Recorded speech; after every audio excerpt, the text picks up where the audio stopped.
Join us today in Voice of the People 90.3 FM. It's time for the evening rush. Yes, this is practically the platform where we get to discuss topical issues across Nigeria's social, economic, and political landscape.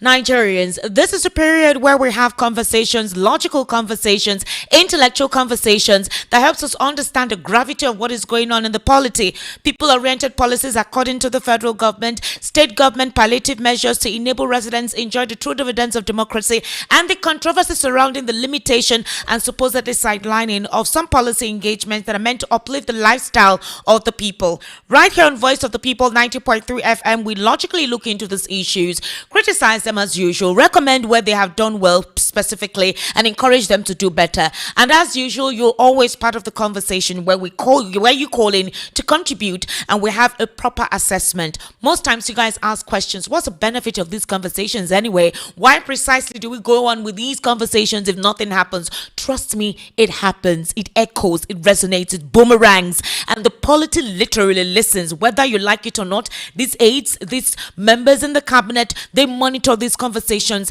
They try to also implement it as best as they can. Let me even give you a very succinct information if you do not even understand. Right now, at this very moment, all media activities are actually being monitored. Conversations in the political space are actually being monitored. Your call-ins, your criticisms, your recommendations, everything you say is extremely monitored. They may decide not to do anything about it immediately, but trust me, they're taking your ideas and they're thinking ahead of it. Yesterday, when I was discussing the limitations of the governors, where they're not deliberately harnessing the utilities given to them, specifically the FAC allocation, palliative measures for poverty, and having to see how they can develop several communities in the state, while also looking at an opportunity to help the local governments deliver the dividends of democracy. You remember that most of these things were said. You guys called in to giving your own contribution as to what they could do and why you don't even trust some of these things. I got a call today, and trust me, you guys, like I said, they listen. So we must help ourselves to make Nigeria better. Now, this is a particular piece I want to reel out from the Punch editorial. I need you to also read it. Nigerians have been complaining that this administration is similar to that of the Abacha era. The question is that true? Has the administration of President Bola Ahmed Tinubu gotten so bad that they're comparing it to the Abacha era? So let's go down memory lane. For a lot of us who are not aware of what Abacha was, I wasn't really aware. I was very little at the time. The only thing I can recall was when Abacha died, there was a glorification across the nation. Like, people came out and were celebrating, drinking and dancing. I really didn't understand why the nation was celebrating though, but I was little. But so for some of us who were of that age at that time, let's take a listen or go down memory lane as to what Abacha's administration or regime was all about. Now, according to this editorial, there is a stark warning contained in a memoir, DSS at 40. I'm sure you guys know Amakri. Now, apparently a book was written and they wrote My Journey Behind the Shield by former Department of State Services officer Dennis Amakri. Now, the book once again cast a harsh light on the brutal dictatorship of former head of state Sani Abacha from November 1993 until his death in June 1998. Was it 1998 he passed on, or 1995? 1998, you see, and I was saying 1995. So it tells you that I wasn't even very acute on the precise time he died. The only thing I can recall was the celebration that took place at the time. Now, that regime remains one of the darkest chapters in Nigeria's political history, a byword for repression, impunity, corruption, and the reckless abuse of state power. These chilling recollections strengthens, or rather is being advised to strengthen the country's resolve to resist every attempt to sanitize the Abacha era and supposedly work on how we intend to go on with this administration. Now, what are the similarities between Abacha's era and that of President Bola Ahmed Tinubu's administration, or the APC that came into power in 2015? Now, apparently, Abacha has been known as one of Africa's most vicious military rulers, and obviously there are talks that that administration of that regime may not replicate itself in the polity. Did we have freedom of speech at the time like we do now, at least to a certain level? Well, as the day goes by, my analysts will give us details of what transpired then and what we're seeing now, where the similarities are, or basically where things have straightened, because the president was one who fought Abacha to actually get us to a point where he claims we are in right about now, the Nadeko era. Now, according to what a lot of persons misunderstand is the fact that he was not considered a patriot or a nation builder. They say Abacha was a sinister tyrant. He, rewriting a history of his regime, means an insult to the memory of thousands who suffered detention, torture, exile, persecution, and death under his iron-fisted rule. Now, before becoming head of state, Abacha was a central figure in Nigeria's cycle of military coup, beginning with the December 1983 overthrow of President Shehu Shagari. He was also a key member of the Ibrahim Babangida regime that annulled the June 12, 1993 presidential election, widely acknowledged as Nigeria's freest and fairest, which MKO Abiola indisputably won.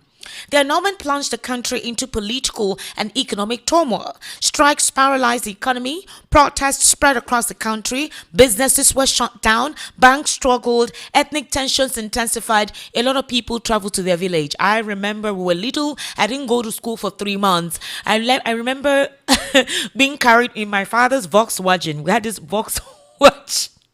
I swear. I just knew that we had grass or leaves on the Volkswagen and we traveled from Lagos to see. There was mats, there was stove, there was kitchen chair, there was mattress. I don't know how that Volkswagen. I was crying throughout that journey. It was uncomfortable. We were pressed like sardines. I hated it. And we were little then. So I just recall that I was uncomfortable. What made me remember was I was in the villa for 3 months.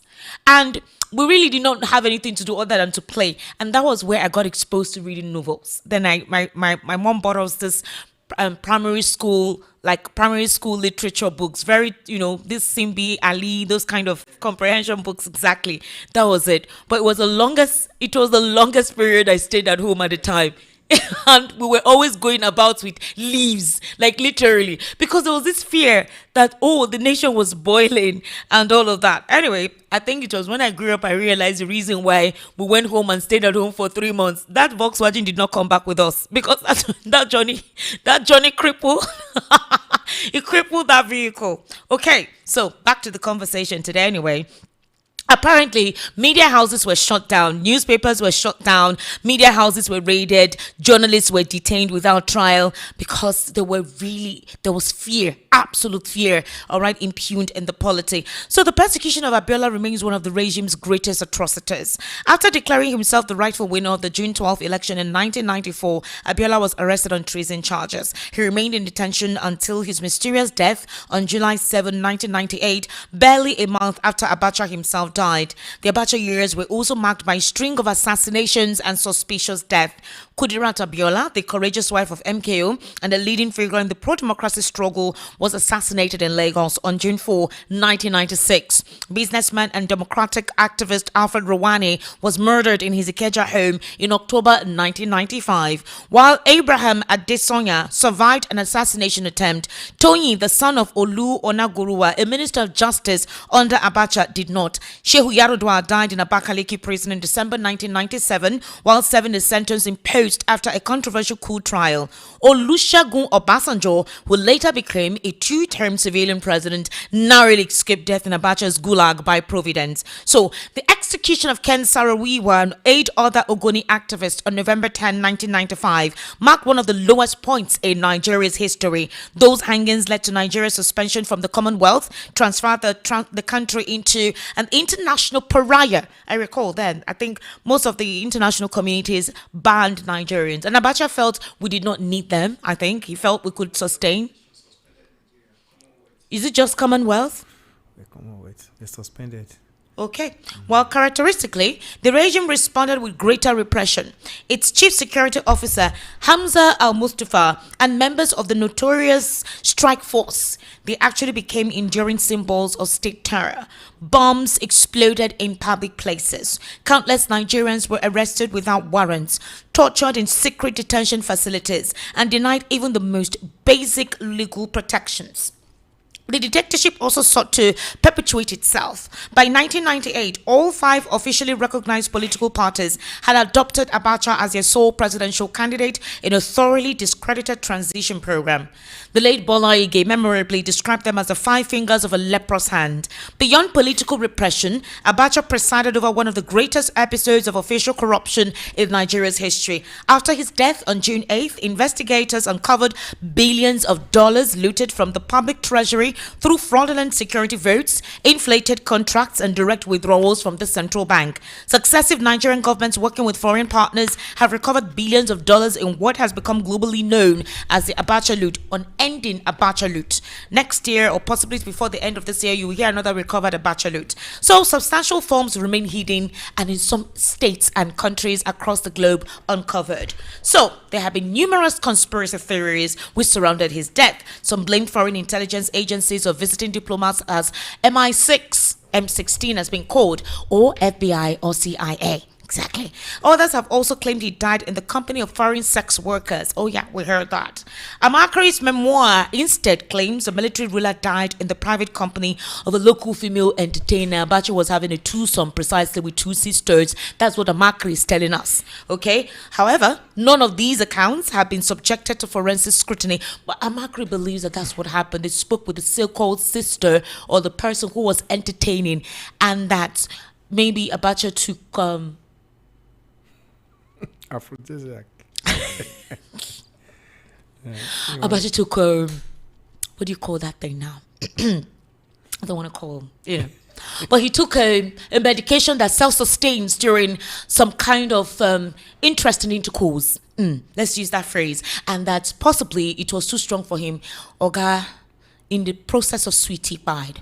That's what Amakari is claiming. Anyways, but like there's been no forensic whatever to that. So the spontaneous celebrations that erupted across the country following the announcement of his death spoke volumes about the hatred Nigerians had for his reign of terror. Now, a lot of Nigerians and critics of this administration have attributed that there is a similarity between the Abacha era and Bola Ahmed Tinubu's administration, or precisely the APC administration that came on board since 2015. There are talks that if you try to tell this administration the truth, they criticize you, they use all forms of vitriol against you. But the big question is that true? We're going to make such assessment. However, before we proceed, just yesterday evening, possibly around this time, Rotimi Amechi was on national television, and guess what? The presidency has responded. Bola has vowed to ask him questions to expose certain secret conversations. We really want to understand what secret conversations that could be exposed, specifically with Atiku. Let's take a very close listen to Rotimi Amechi yesterday evening on, I think, Channels Television program. No, it was on prime time. It was on Channels. Yesterday evening, precisely. It was on Channels. Yeah, that he had that interview with yes, Sean Kobalo. Let's take a close listen to this. He was a former governor of Rivers, a former minister, and now a running mate to Atiku Abubakar. In God, through our Lord Jesus Christ. So when a group of people who are not Christians get up and insult my faith, then I must get up to defend it. Do you think there has been an insult hurled Of course. When you look at the bishops of the Catholic Church and insult them. A cardinal. No, because in the hierarchy of things. So let's so that we can let Nigerians know maybe you may who know. Cardinal Onayekon is. I'll come to Cardinal Onayekon. Let me tell you first. The bishop, most bishops are equivalent to a governor of a state. And I'll tell you why. The bishop of the Catholic Church in Port Harcourt Diocese covers the entire River State.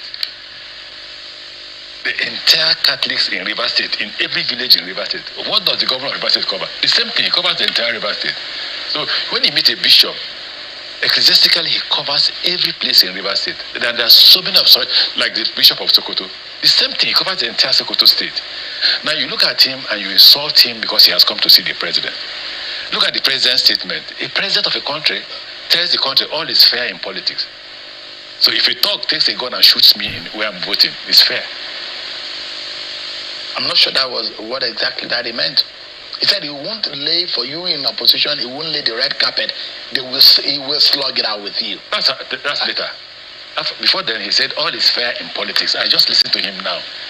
All is fair in politics. You know, I read literature. The moment a writer concludes his writing, any other statement he makes is interpretation.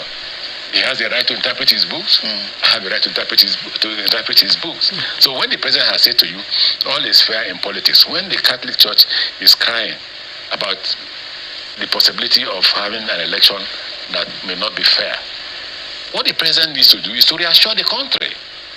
APC and PDP and ADC, they will slug it out in an even field. It will be a free and fair election. Let the best team win. Governor, that will reassure Nigerians. We come to the meat of the matter, because the reason why the bishops and the leadership of the Catholic Church in Nigeria went to the president, they said it's about the hardship in the country, the state of the nation, and some of the issues that are concerning, including how fair INEC could be, which of course the president plays a defense for INEC.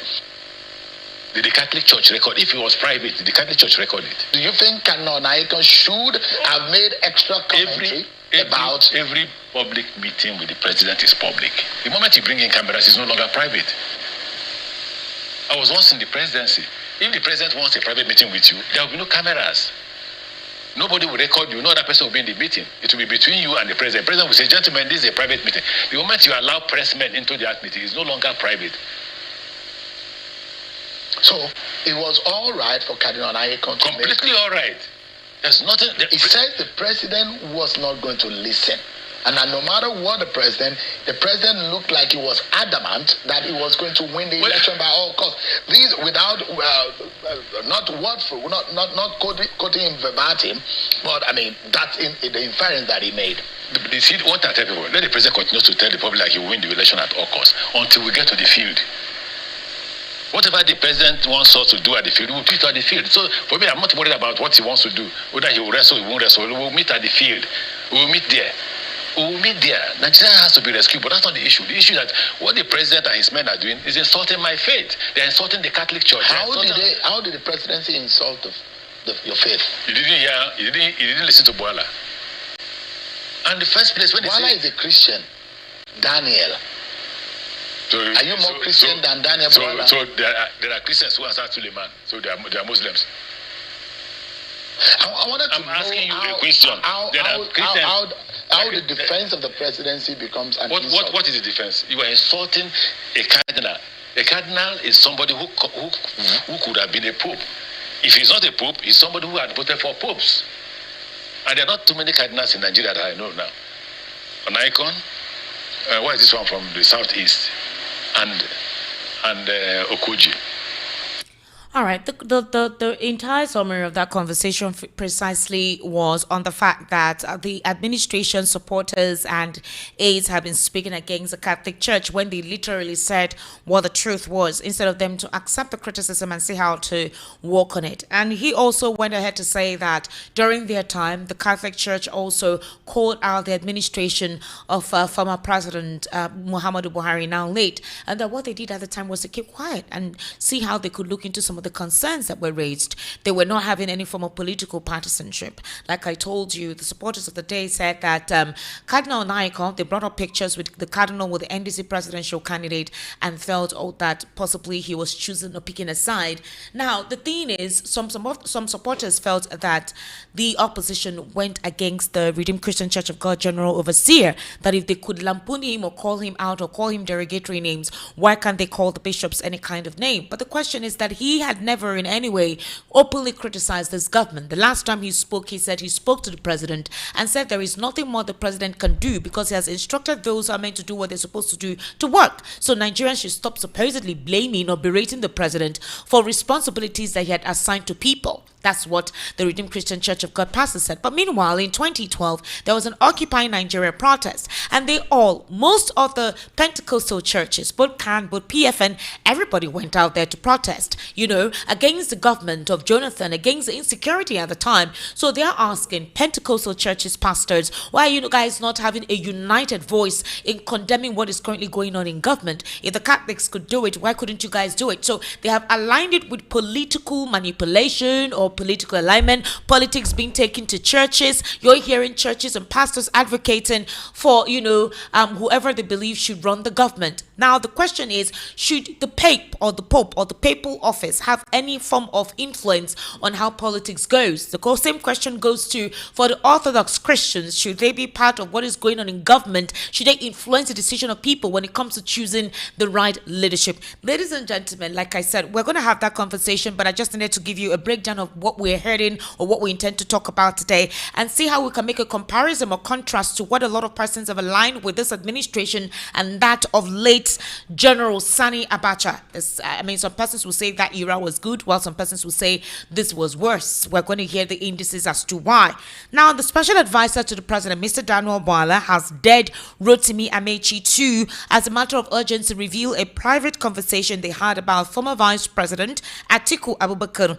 During this interview, which I just recently played, Bwala asked that, Amechi asked Bwala not to forget a private conversation they both had before his stand on the current administration changed. The former Rivers State governor said he would not disclose the details of his conversation with Bwala because it was made in confidence. So Bwala is urging Amechi to say exactly what was discussed in confidence. Okay, before we move on to other topics, let me introduce my guest this evening. I actually have Mr. Elvis Elimele. Mr. Elvis, how are you? I'm good, Esther. Good Welcome, evening. sir. You've become a historian this evening. Me? Oh, no. That's a nice Well, one. I think history helps us decide or determine precisely where we're heading at this point Exactly. in time. You must know where you are coming from. to know Exactly. where And you are if heading we're to. replicating it or if we're progressing. Yeah, exactly. You are right. Would we say there's a similarity with the Bachar era with this administration with the APC in total? Well, the first one is corruption on both sides. They're both endemic, even though they would deny it. But with this fallout on this fake agency now, I think they can no longer tell Nigerians now that you cannot compare the corruption in Abacha era to their own. That's number one, because we've seen so many. And Abacha era, things were not tough with Nigerians as in not being able to feed. But here now, we are not able to feed. You understand? So you can give that to Abacha. Things were very affordable at that time. Insecurity, there was no insecurity, but today we can't move. So you can still give that to Abacha that it was better. That with Abacha that Nigeria can go over their normal businesses. I come to think of it, Abacha was mostly dealing with politicians because he was wanting to transmute himself from military president, head of state to civilian president. So almost all the politicians was actually having issues with them because some of them was also are in the same position. You remember the 5 leprous fingers of political party. At the time, all of them have to adopt him because they didn't just have any way to survive rather than to adopt Abacha as the sole presidential candidate for the election. But the election never came before he died.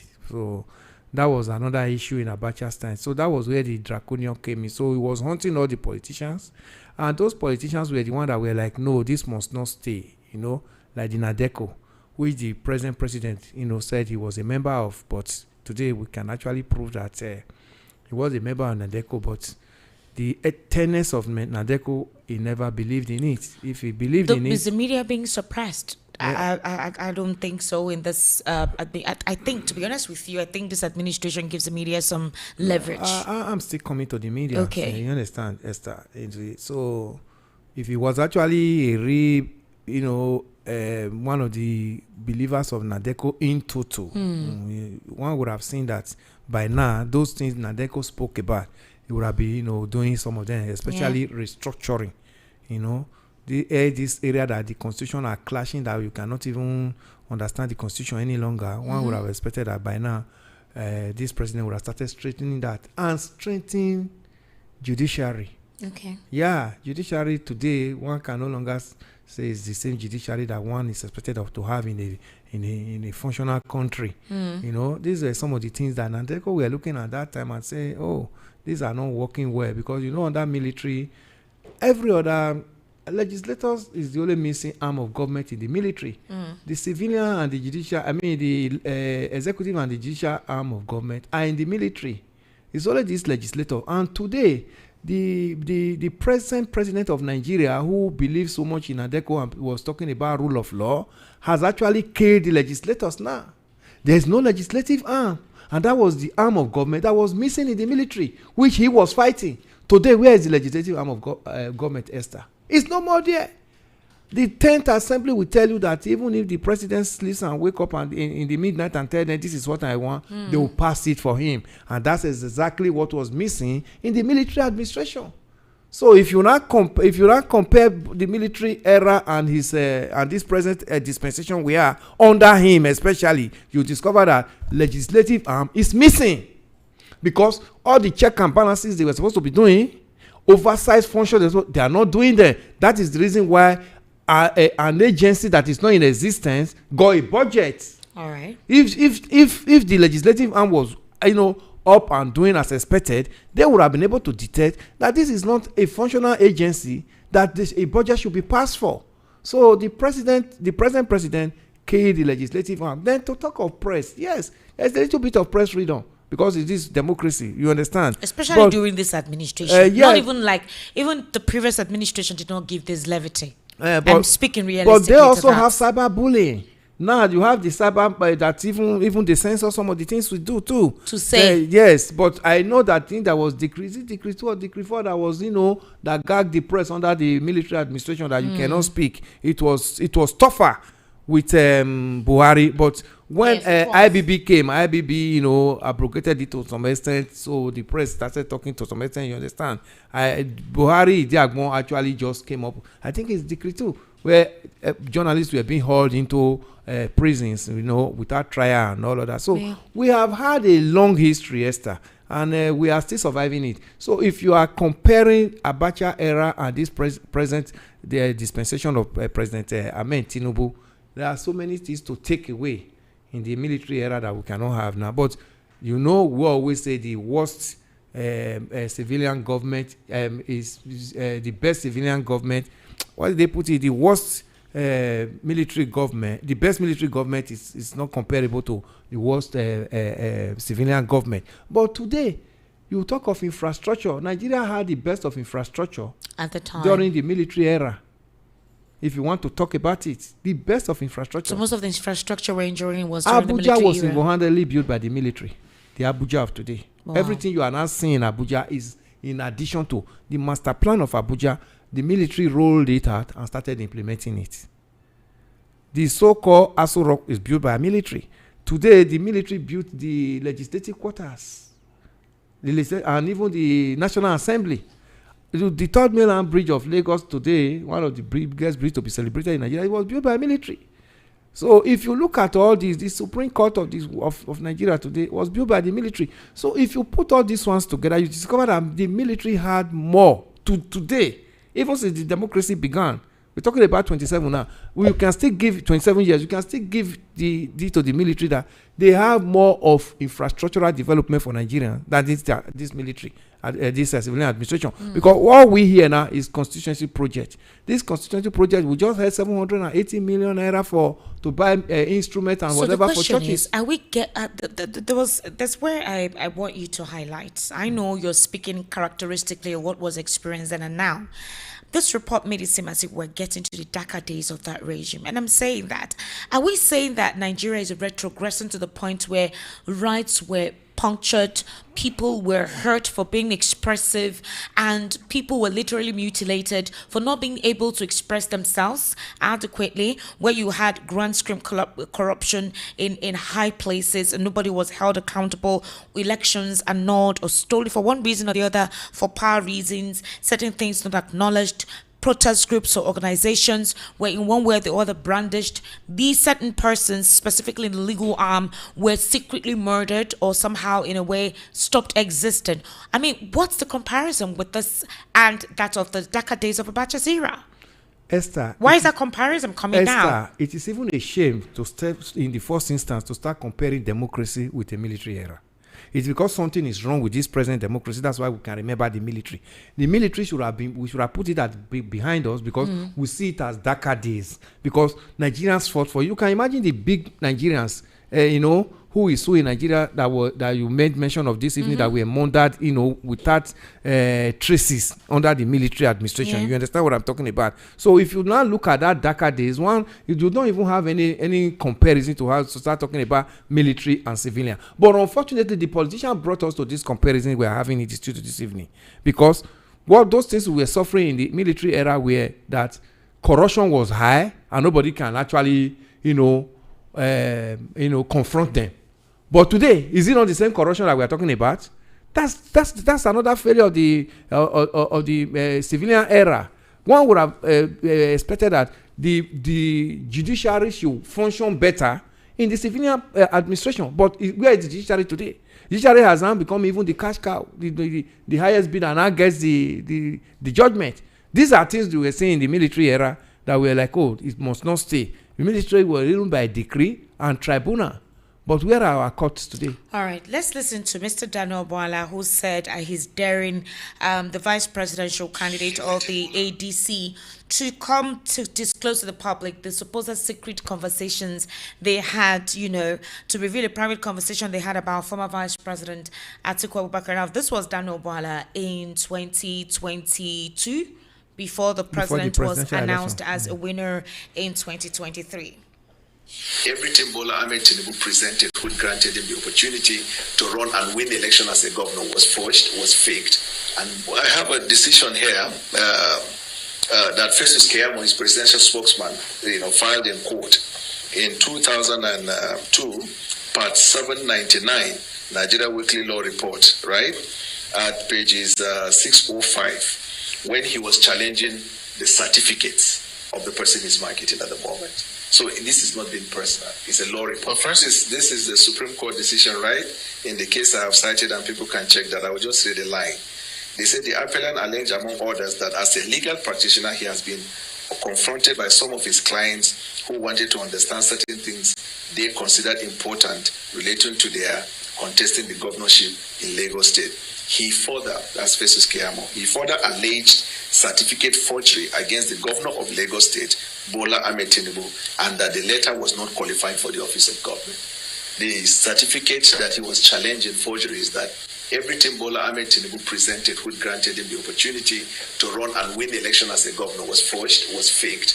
And this is not a mere slip of tongue. He went to court, not representing a client. He was the appellant in this case. Festus Keyamo versus Lagos State House of Assembly. All right, this was, what's his name? Mr. Daniel Bwala. Now, there are quite a lot of other videos where he said quite a lot of terrible things about the president, which is what is being used against the president and criticized. And that's why some APC supporters felt he was the wrong person to have been chosen as a spokesperson. But now he's daring Rotimi Amaechi to tell the public, or actually tell the public what they felt they said in confidence against Atiku. Do you think he's trying to save face? Because Daniel Bwala has said a lot of things that he himself can't even remember, that he made utterances in his role because he was working for somebody. Don't you think that's going to be dangerous if he wants to push, possibly to prove to his boss, like Mr. Bayo Nanoga and the likes, that I never said anything that could be compounding? Well, first of all, when I watched that interview yesterday, I never wanted. I wasn't even happy that Rotimi Amaechi did not even disclose what he said he had that discussion, because if it was Daniel Bwala, he would have said it. He would have spilled. He would have spilled the bean. Or that's on that side. But let's also look at it. Even if Rotimi Amaechi eventually releases what they said in that their secret discussion, Daniel Bwala is going to deny it. He's going to tell you it's a lie, because you know Daniel Bwala. You saw the Al Jazeera interview. He has convenient amnesia. He will tell you, it's a matter of context, and that this discussion would have been more robust this evening if Amaechi has revealed that thing yesterday. Now it's like, I challenge you not to go and tell Nigerians. You understand? So it's on his own side now. He is feeling like the boss. He has more weight in news now. If we are, to report now, Esther, he will have more, because he is now like, I dare you. I dare you. You understand? And that will make more news story than even if eventually Rotimi Amaechi now releases it. It's not going to be as weighty as it's supposed to be if he has released it yesterday. Yeah. I'm talking, when news writing. You understand? So Daniel Bola has all the fanfare now to say go ahead and reveal whatever you think I discussed with you, and at the end of the day he will come and deny it, and people will not believe it because ab initio Amechi did not reveal it as expected. So there's every possibility for him to deny that actually happened. 100%. He will deny it. You saw what happened in a Jazeera interview. You understand? And even this ones that you played now, at the time he was, President Tinubu, he does not deserve to be even be in the race. When you play this for him, he will tell you, that was the time I never knew. I was at the other side. I never really knew how competent this man is that is president today. You now, have a way of brushing it, to suit his paymaster now. So, if you want to make a new story, whatever you believe that you believe in, say it at that moment, because news gets stale. All right, let's listen to Nweboy when he was also trying to defend, because the presenter, the anchor person, was asking that there's hunger in the land, right? And it has gotten worse, inflated. So this is what he had to say. Macroeconomic improvement. Food prices has become a major challenge. Food inflation significantly reduced household purchasing power, particularly among lower income families. This interprets that there is hunger in the land. Thank you, sure. Just remember, in the real household income is in under pressure. Yes. Wage growth has generally lagged increases in living costs. Yes. People's increase in the minimum wage, but the purchasing power of the average person has reduced. The cost of living has gone high. Fuel subsidy has highly impacted it. Food insecurity is being a major problem. And these are indices that directly impact on the average person's life. And these are statistics. This is not you or me. This is the statistics that are valid. Now, how do you explain to the people who have been impacted by this negative trend? Thank you, Shehu. I love this discussion because it's going to afford me the opportunity to, awaken some, Nigerians to their own responsibilities as citizens. Shehu, I said here earlier that if you and I, produce what we eat, the prices of food in the market will definitely crash down. So those who are complaining because they go to the market to buy yam, they go to the market to buy garri, they go to the market to buy vegetable. If all of us all go to the market, what is a simple law of economics? When the demand is high, the price will go high. But when the demand is low, the price will definitely come down. Price control is not the duty of government. It's the activities of the citizens. And I want to use the opportunity to let Nigerians know that you can't be rich by accident. You cannot bring down the prices of food in the market by agitating. It is by doing what you're supposed to do. And what is it? Let everybody go to farm. Produce what you eat. If you cannot be a commercial farmer, produce for your family and for yourself. Are you blaming the people for the failure of your own government? What failure? What is it that government is supposed to do that they have not done? All right, ladies and gentlemen, before my analyst response, we'll take a very short break. The Evening Rush continues. We'll be right back.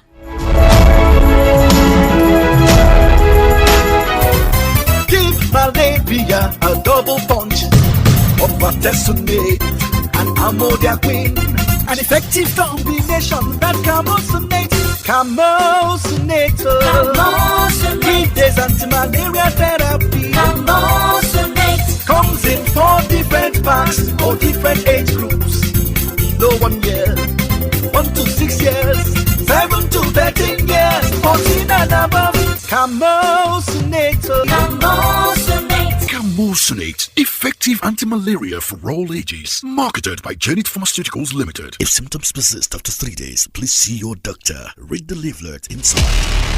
You are listening to your the number one station. to Voice of the People 90.3 FM. Do not touch that dial. Parents, you've worked hard to give your child the very best future. With a 90% graduate employment rate in the first 6 months of graduation, that future could be right here at Lancaster University, Ghana, the only British branch campus in sub-Saharan Africa. The same globally recognized UK degree, accredited to the highest international standards, all within a modern learning environment. Applications are now open. Visit lancaster.edu.gh to apply today. Lancaster University, Ghana, a global degree at your doorstep. To the city's #1 super dial. Voice of the People, 90.3 FM, Lagos.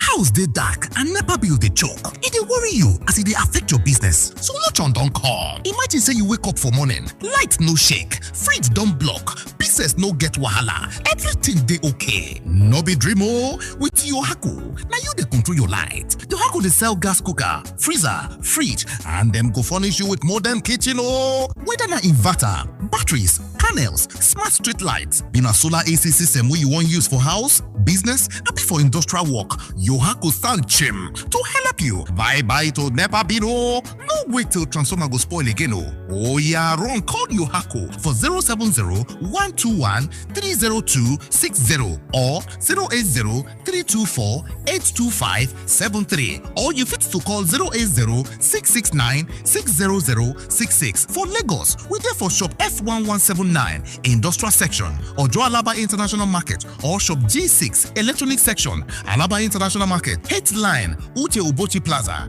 Abuja Office na Corporate 13, Dubai International Market, back of Games Village, Karo District for Abuja. For Port Harcourt, we there for number 51, Oporo Road, Eziowa Elite Trade Center for River State. Yohaku. Website na www.yohakuproducts.com. Online store na www.yohakustore.com. Yohaku. From sun to earth, we dey make your mind dey cool.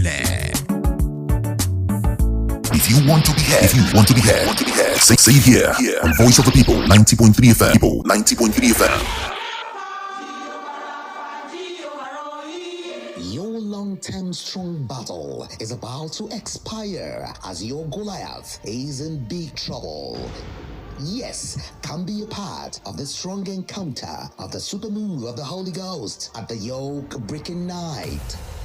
A special all-night prayers taking place at MFM Prayer City, Kilometer 12, Lagos Ibadan Expressway, Yoke Breaking Night, Friday, August 7, 2026. The Lord shall arise, and your stubborn yoke shall be broken.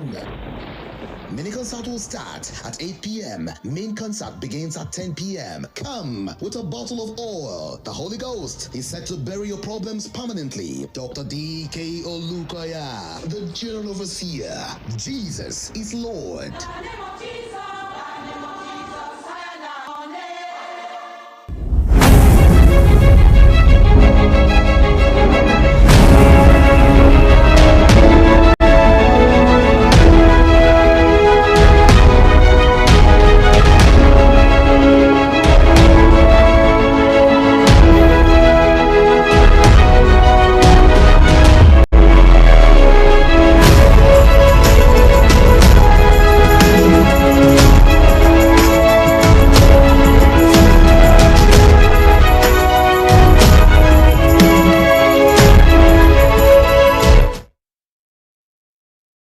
Welcome back, ladies and gentlemen. Thank you for staying with us. This is still the Evening Rush right here on Voice of the People 90.3 FM. I'm currently right here in the studio with Mr. Elvis Elimehele. My name is Esther Wachuku. Mr. Elvis, please kindly respond to what Senator Wambonyi said. Everybody should go to farm. Right now, I'm staying in a rented place, and there's no, what do you call it? I don't have small area to farm. So they said if you have more, less consumers in the market, a certain product price will come down. So that's his, explanation as to we combating hunger. Yeah. What's your reaction to that? Yeah, Esther, the government should make the farming make it enabler. Okay. Yes, because if the atmosphere is conducive for farmers to go to farm, I'm a farmer, I have farm. Yeah. Yes. I wanted to ask you, have your stuff been approved? Well, nothing has been approved. So I still finance my farm by myself. Nothing. But the biggest question here, Esther, is that even to get labor to farm now, to take to your farm. They are afraid of being kidnapped. Do you understand? So if he's saying, oh, everybody should go to farm and farm what you have to eat, you can't farm this at the back of your house. You must have to get to somewhere. Getting to that somewhere is an issue. That's number one. Number two, he has forgotten that the two indices that made food to become very difficult to afford in Nigeria today, the one is the removal of fuel subsidy, and two, the insecurity. These two worked against food production in this nation. The farmers go to farm to bring out their farm produce to the market. They practically spend almost everything on transportation when they get to the farm to the market to sell their produce. It's the transport fare almost take everything off. You're not talking of labor. You're not talking of fertilizer. A bag of fertilizer, and I bought 6 last week at 360,000. That's 60,000 per bag. What am I going to produce? What am I going to get from the farm that will be up to 300,000? This administration believes that the disposition towards the government, especially the opposition, is out of hate. That those who are speaking out now were not this vocal during the previous administration of late Muhammadu Buhari, who did worse. For example, for most of the time of late Muhammadu Buhari, he was outside the country. Right? He really couldn't govern. We had a cabals operating the government. Even the person he asked to investigate those who were responsible for the insecurity in the north, that person too could not speak. He was silenced and ripped off his rank and actually placed in a dungeon for days. Even when he was able to have access to Buhari, Buhari berated him by saying, "You only connect and speak with me." All the expose and recommendations, nothing could be done about it. But all of those expose were brought up during Tinubu's administration. In Buhari's administration of 8 years, when there was religious apathy, and the Islamization of Nigeria phobia, and the deliberate act of not impugning any form of punitive measures on those who perpetrate insecurities. Secondly, repressing Nnamdi Kanu, because obviously he was a strong critic of Buhari's government, to the extent that they had to ask Twitter, now known as X, to shut down because of the tweet made by Nnamdi Kanu. I think the president responded and he was harassed to delete that tweet or something like that. It took the National Intelligence Agency, NIA, to set up a team. They put their resources together to extraordinarily rendition Nnamdi Kanu from Kenya to Nigeria. They did it. They were expedient about it. Now, there were a lot of repressive characteristics and mannerisms of Buhari's administration, which Rotimi Amici was also part of. Some of the expose, like the fake agency in government, the coup that took place almost 2 or 3 times. They even said more happened. The presidency did not want to let us know about it. Yes, we heard about that, but they didn't want to let us know about it. So it doesn't seem as if the administration of the president is porous. All of these things did not take place in Buhari's tenure when things were really bad. So they're attributing the current spite because it's Tinubu or because it's the fact that he comes from a certain tribe. Is that the truth? Is that what it is? No, but when Tinubu came and said he was going to continue from where Buhari stopped, and he said Buhari is him and he is Buhari, why will the people not speak? If he has denounced himself from Buhari, Nigerians will have known that, okay, he has a different policy for Nigerians. Yeah. But when he came, he said he was going to start from where Buhari stops. So Nigerians now see that, okay, what is that legacy the administration of Buhari left behind that somebody will be now saying, I'm going to continue from that legacy? Is there any? You look at Buhari's the chief law officer. He's the one today that we are now talking about 57 properties seized from him. That's corruption. Should that be anything that anybody should now be celebrating? I want to begin my own from where he stopped. Look at Buhari's minister for aviation. Look at the number of ministers under Buhari today that are before the anti-corruption agency. Even Ngige, who was a minister Hadi Sirika, for... is he being investigated? Who? Hadi Sirika, former Minister of Aviation. Yes. Well, but he's answering questions with EFCC. Yeah, but we haven't heard anything active as to detaining him. Yeah, or doing something but he's going to have his day in court. So when you look at all that transpired under Buhari, and somebody is coming to now begin to eulogize that Buhari and say, I'm going to continue from where he stopped. That's where the problem began with President Tinubu's administration.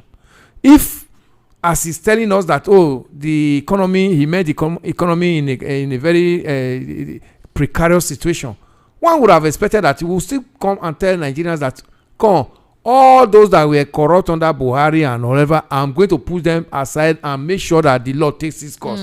But when you are now like you are supporting what happened under Buhari's administration, Nigerians must not talk, because Nigerians didn't fare well under Buhari's administration. Buhari brought Nigeria into multidimensional poverty. Buhari made Nigeria to become the poverty capital of the world. Is that the person we should be celebrating? Yes. But if you had come and said, come, I know too well that the poverty is entrenched so much, and I'm going to do my best to make sure where that administration was completely a failure, that I'm going to rescue Nigerians out of it. Nigerians would have now said, okay, let's see what he can do. But fast forward to even his own, even with the situation he met on ground when he said, the economy was not good, he began to talk of changing his presidential aircraft. If you are not telling Nigerians, okay, tie up your stomach, then but you are not feeding fat, it becomes an issue. If he has had that sympathy to say, I'm going to work with you, I'm not going to put this, I have almost about 10 flights in the presidential flight, I want to start disposing some of them to revive the economy. Nigerians say, okay, this is a government that wants to work with the people. Let me tell you, as when Buhari, when IBB overthrew the administration of the regime of Buhari and Idiagmo, all those draconian laws that Buhari, Idiagmo administration regime were using to haul Nigerians into prison. Do you know what IBB did? He came and abrogated them. Nigerians were like, this is God sent. Go and read some of the newspaper clips. At the time IBB took over. IBB came up with a broad smile without his tooth gap and was telling Nigerians that he was coming with a difference. Yes, he removed all those draconian laws that were, hindering Nigerians during Buhari Idiagmo administration. He got that welcome. He got that acceptance. You understand? In fact, the biggest thing he had was the annulment of June 12th. Otherwise, that man would have been a celebrity among Nigerian past leaders today. It was the June 12th that brought his name, erased his name out of, being a celebrity among Nigerian leaders, because he had projects. He delivered on infrastructures so much throughout his administration. So when you now came in and you're like, I want to first of all satisfy myself at the detriment of a country that the world said we are living in multidimensional poverty. That was one of the first failure of his policies. One would have expected that, okay, since you say you are a Democrat and you actually believe that Nadeco was fighting for the goodwill and the welfare of Nigerians over the years, that Nigeria must live well, why didn't you toe the line of Nadeco? This president one can hardly believe that he was a member of Nadeco, because these are not what Nadeco believed when they were in the trenches fighting the military. Exactly, it is completely opposite of what Nadeco would have expected somebody like him having the opportunity to get to that the topmost office in this nation. Now Nigerians are complaining that he now comparing his administration with military administration. Sure. I mean, Esther, it's an aberration, because this was exactly what they were in the trenches when they told Nigerians they were fighting the military. But today, the difference you can't separate, you can't see the difference now between his own administration and the military regime. But Nigerians can even bear it better, because we know that we are in a wrong regime. Military are not supposed to be in politics, But we can even bear it with the military, because we know, this is a completely wrong administration. That is why we are suffering. But today we are now in democracy. 27 years, the suffering is getting worse. When we began in 1999, we were very hopeful. But I can tell you today, Nigerians are no more hopeful. Nigerians have become so hopeless that Nigerians are now committing suicide at will. Nigerians are now, because out of frustration and means of survival is becoming too difficult. So we were expecting that by now we'll be getting more dividend on this democracy. Then, because of where we are coming from, one will now begin to have more leverage and begin to talk of, this is the reason why we fought for this democracy. Today, it's like Nigerians are even regretting why they fought for democracy, because we have not gotten the dividend as expected. All right, Mr. Elvis Alimehele. So, when it comes to campaigns, will be beginning, I think, 19th of this 19th month. of this month, yes. And there are talks that the APC instead are the ones doing the campaigns. With the fact that they have released their attack dogs and they are pervading the entire space. They said this is their time. In 2023, it was the obedience that occupied the entire space, But this time around, they've been able to supposedly beat them down. But the opposition are saying no longer time for cho. Too much noise, no good. We have our own means of ensuring that things don't go the way that they're currently happening.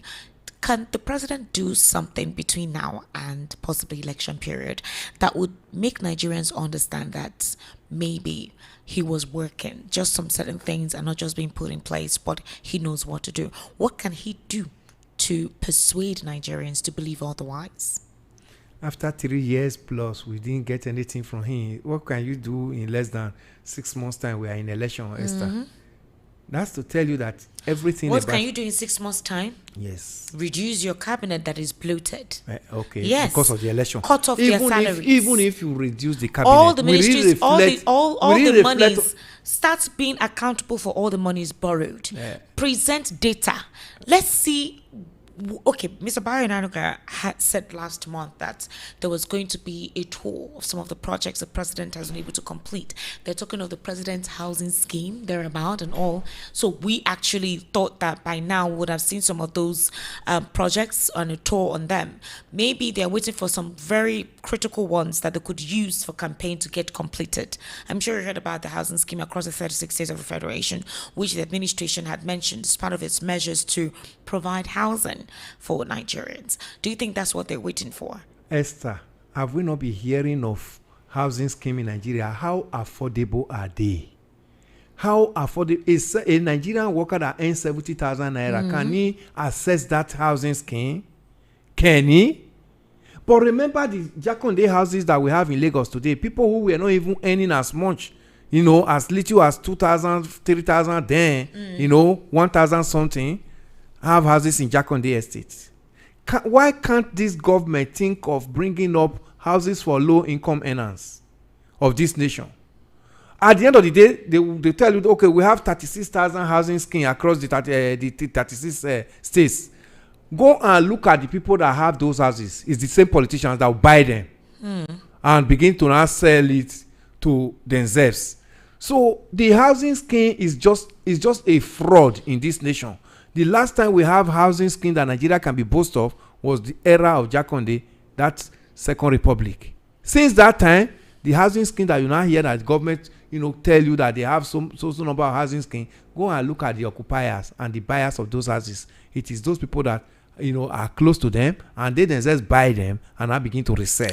All right, let's look at the grand politicking. Atiku is going to the international scene this time around to make sure that he tries to denigrate whatever influence Tinubu has. So I'm sure he already has a lobbying firm. Yeah. The United States ambassador to Nigeria said they're trying to create a platform where Tinubu and Trump would meet. Now, the presidency has told us that he'll be going for the United Nations General Assembly. General Assembly. Is it meeting or Congress? I think, is it in September? It's end of this month. End of this next month again. Exactly. And that they're trying to work and make sure that Tinubu has a meeting with Trump. At least there's a picture or a video of them having a conversation together, which could further heighten a means through which they can start having direct access to themselves. Now, the United States-based lobbying firm Von Batten Montague, all right, they have moved to stop any proposed meeting between President Bola Tinubu and the United States President Mr. Donald Trump in the upcoming United Nations General Assembly. So in a post, the Washington-based lobbying firm was reacting to comments by Nigeria's permanent representative to the United Nations, Ambassador Jimoh Ibrahim. Right? The firm said it had forwarded the video of Jimoh Ibrahim's remarks to senior officials in the Trump administration. Now, Ibrahim, maybe he spoke too early. Maybe he shouldn't have said anything. Possibly they did not anticipate that those who are doing a battle of the best lobbyists would use that as a means to stop whatever meeting. Maybe it's a way to just see how he can please the president, I don't know. But Ibrahim, during a live television program 2 weeks ago, announced that the president was expected to hold talks with Mr. Donald Trump on the sidelines of next month's UN General Assembly. So the firm said it would share the material with members of the United States Congress and officials of the State Department, along with evidence that some of the agreement the Nigerian government has with the US has not been met with the killings ongoing. All right. It added that it believes any meeting between Trump and Tinubu could be interpreted by some Nigerians as an endorsement of the Nigerian president, despite long-standing controversies surrounding historical court records in the US. So they're saying that let it not seem as if Trump has endorsed Tinubu if he does meet, that the administration of the day will start broadcasting it and making it seem as if they've gotten an endorsement by Trump for Tinubu's second term. Is that something going to be possible for this lobbying firm to do? Okay, that to not to be able to meet. They said they Trump. sent that interview to the United States Congress and all of those, especially Riley Moore, Ted Cruz, and the likes. It's possible. It's possible, especially when they're talking of these drug issues he had in the U.S. before now. Okay. Trump administration, really frown at anything that has to do with drugs. Let's forget about how Joe Biden managed that situation and allow things to go off. You understand? There's a new administration in the U.S. now, and this nobody can predict President Trump. That's the issue. That's the matter. So it's very possible, Esther. But the issue there is, if President Tinubu is actually a serious president as expected, must you lobby to speak to meet your fellow president? Yeah, they do that. A lot of these nations do that. No, but if you have that credibility, from home, you are doing well from home, and your people can actually say this president is doing well. The president of the United States of America will open doors. I'm actually still shocked that with all of the whole U.S. intervention, whatever, the bombing on ISIS camp and all, that the president and Trump did not have a telephone conversation. That's to tell you they are not even working together. Because I don't understand how a Nuhu Ribadu could go to the US, have some conversations, solicit, speak with, and somehow there was no direct phone call between Trump and the president. Yes. Especially for such I would call that exercise by the United States government as some persons considered it an invasion. But it got international recognition. Absolutely. The international community was talking about it. They were even afraid that what happened in Venezuela is basically what was going to happen in Nigeria. And yet no phone call transpired, because I know if it did, this administration would have talked about it. Yeah, they would have put it in as a propaganda. Let me tell you, that shows that almost everything Donald Trump is doing, he's doing it out of anger, because he felt this government has disappointed Nigerians. Excuse me? Yes. Donald Trump is doing what he's doing out of anger? Yes, against this government. Because, are you sure? Yes, because you think that man is concerned about anything? No. Or but himself? No. They told that there is Christian genocide, and Nigerian Christians are going through hell. You didn't think that was a diversionary tactics from what he's going through in his own government, in his own country? That what he's going through in his own country is not our issues, because we are not going to be the one that, if at all his party is going to come back to power, Nigerians are not going to vote. This was the same Donald Trump who lauded the president's wife at a breakfast. It's a different ballgame. Okay. Yes, you will agree. We can say that, okay, the presidential part of the lobby has started succeeding over there. But we are also seeing now that Atiku's lobby firm has also shown up their own now and said they are going to share videos and they are going to start talking to the U.S. Congress. Do you think all these things been exposed currently going on in government was deliberately allowed to be by Tinubu? Do you think it was deliberate? For example, the coup plot, the fake agency, a lot of secrets going on in Aso Villa. We heard a lot as to how this whole coup thing was planned, how the electrician, the kitchen member, everything. Do you think it was deliberately let out by this administration for Nigerians to get to know? Because a lot of things that used to happen in secret that we didn't know was exposed in this administration. So do you think it was this administration that allowed it to be exposed? Even the man that did all the investigation about the terrorists and everything, I think General Khalifa or something, everything was exposed by this government. So all the things that were considered to be maybe a coincidence, do you think it was deliberately planned? Secondly, do you also think that to expose the sponsors of insecurity in this country. Tinubu is supposedly working in collaboration with the US, but doesn't want it to be like he went to seek their help. So the supposed sponsors from wherever they are wouldn't say, oh, it's you that wants to murder us. I don't know if you understand what I'm trying to say. So it's a way of making it seem as if, oh, my hands are not there, or it's US, so should be you people that writing to US that's you people they're killing you people in this country. I don't know if you understand what I'm trying to say. Do you think that's the idea?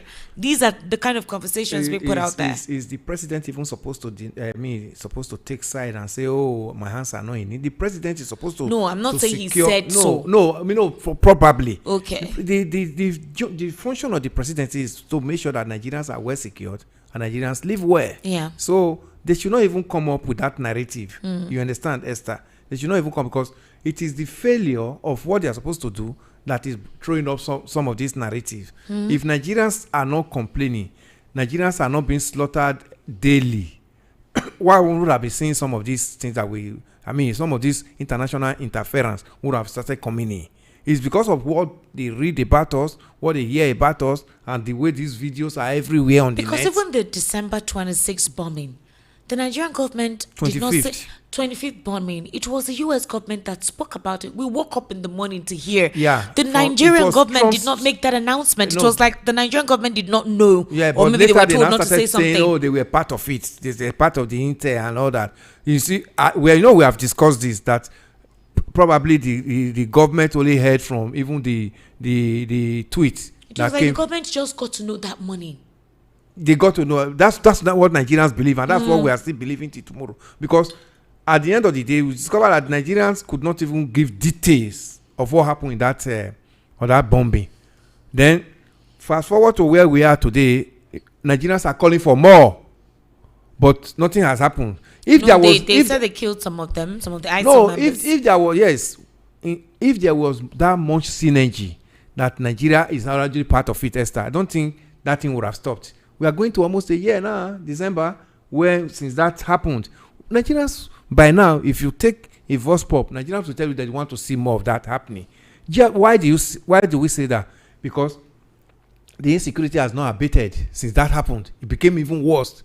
So what we are thinking that will not be a succession, to start taking out this terrorists as expected. But it stopped. If they were actually in tune, Nigeria was actually have that relationship with the US government. That is not supposed to stop. Well, Omayele Sowore has named the Office of the Accountant General, the Ministry of Finance, and Auditor General's Office as drivers of corruption. This was a conversation he had with Lucky Udu. Sowore said AI would detect abuses like paying one contractor 3 times and stop waste across agencies. That the presidency would focus on AI, blockchain, and decentralized banking, warning that digital currencies could soon make central banks a cake. So while he was mentioning these agencies, he says that these offices, as mentioned, that is the Ministry of Finance and the Auditor General's Office, are the drivers of corruption, and Office of the Accountant General. He says that these offices are largely responsible for corruption in the country, and that if he becomes a president in the next general election, his administration will deploy artificial intelligence to curb waste, tackle corruption across government institutions. It's a good one. Everybody is talking of AI, but has he spoken wrongly? These offices he made mention of, are they not fingered in this fake agency, Esther? Look at the role they played in this fake agency. This one they call the so-called fake agency, because for me, I'm not calling it a fake agency any longer, because the court has not pronounced it as fake.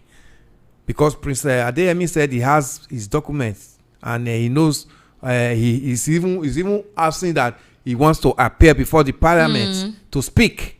So everything Sowore said here, I know it's right for us to see this monumental corruption. Do you think Nigerians are ready? Most times they call here, they complain. We are tired, we're hungry.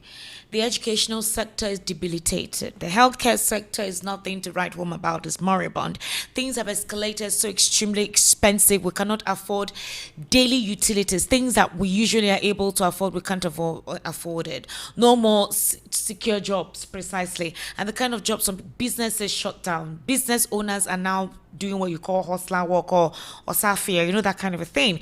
And people can travel as they would like to travel across several states. Agriculture has gone down to a slim. Mechanized farming, as the presidency had supposedly introduced. We remember his friend. The presidency introduced us to his friend, Mr. Alex, from his college days in Chicago, whom he said was his neighbor when he was inaugurating about 2,000 or 3,000 tractors. Can you remember? And then Boko Haram came to say, let me see you guys use these tractors in the farms. The tractors are gathering cobwebs in Abuja. So are you saying that's a wasted effort? It's wasted because tractors will only move to the farm when the farms are safe to work on. So people drive the tractor. So, but that was a good initiative, wasn't it? It was, but you see, it's like we are jumping the gun. Let there be security in the country so that when the tractors come in, they can be rolled into the farm to actually do the job as expected. So you're saying that was wasted?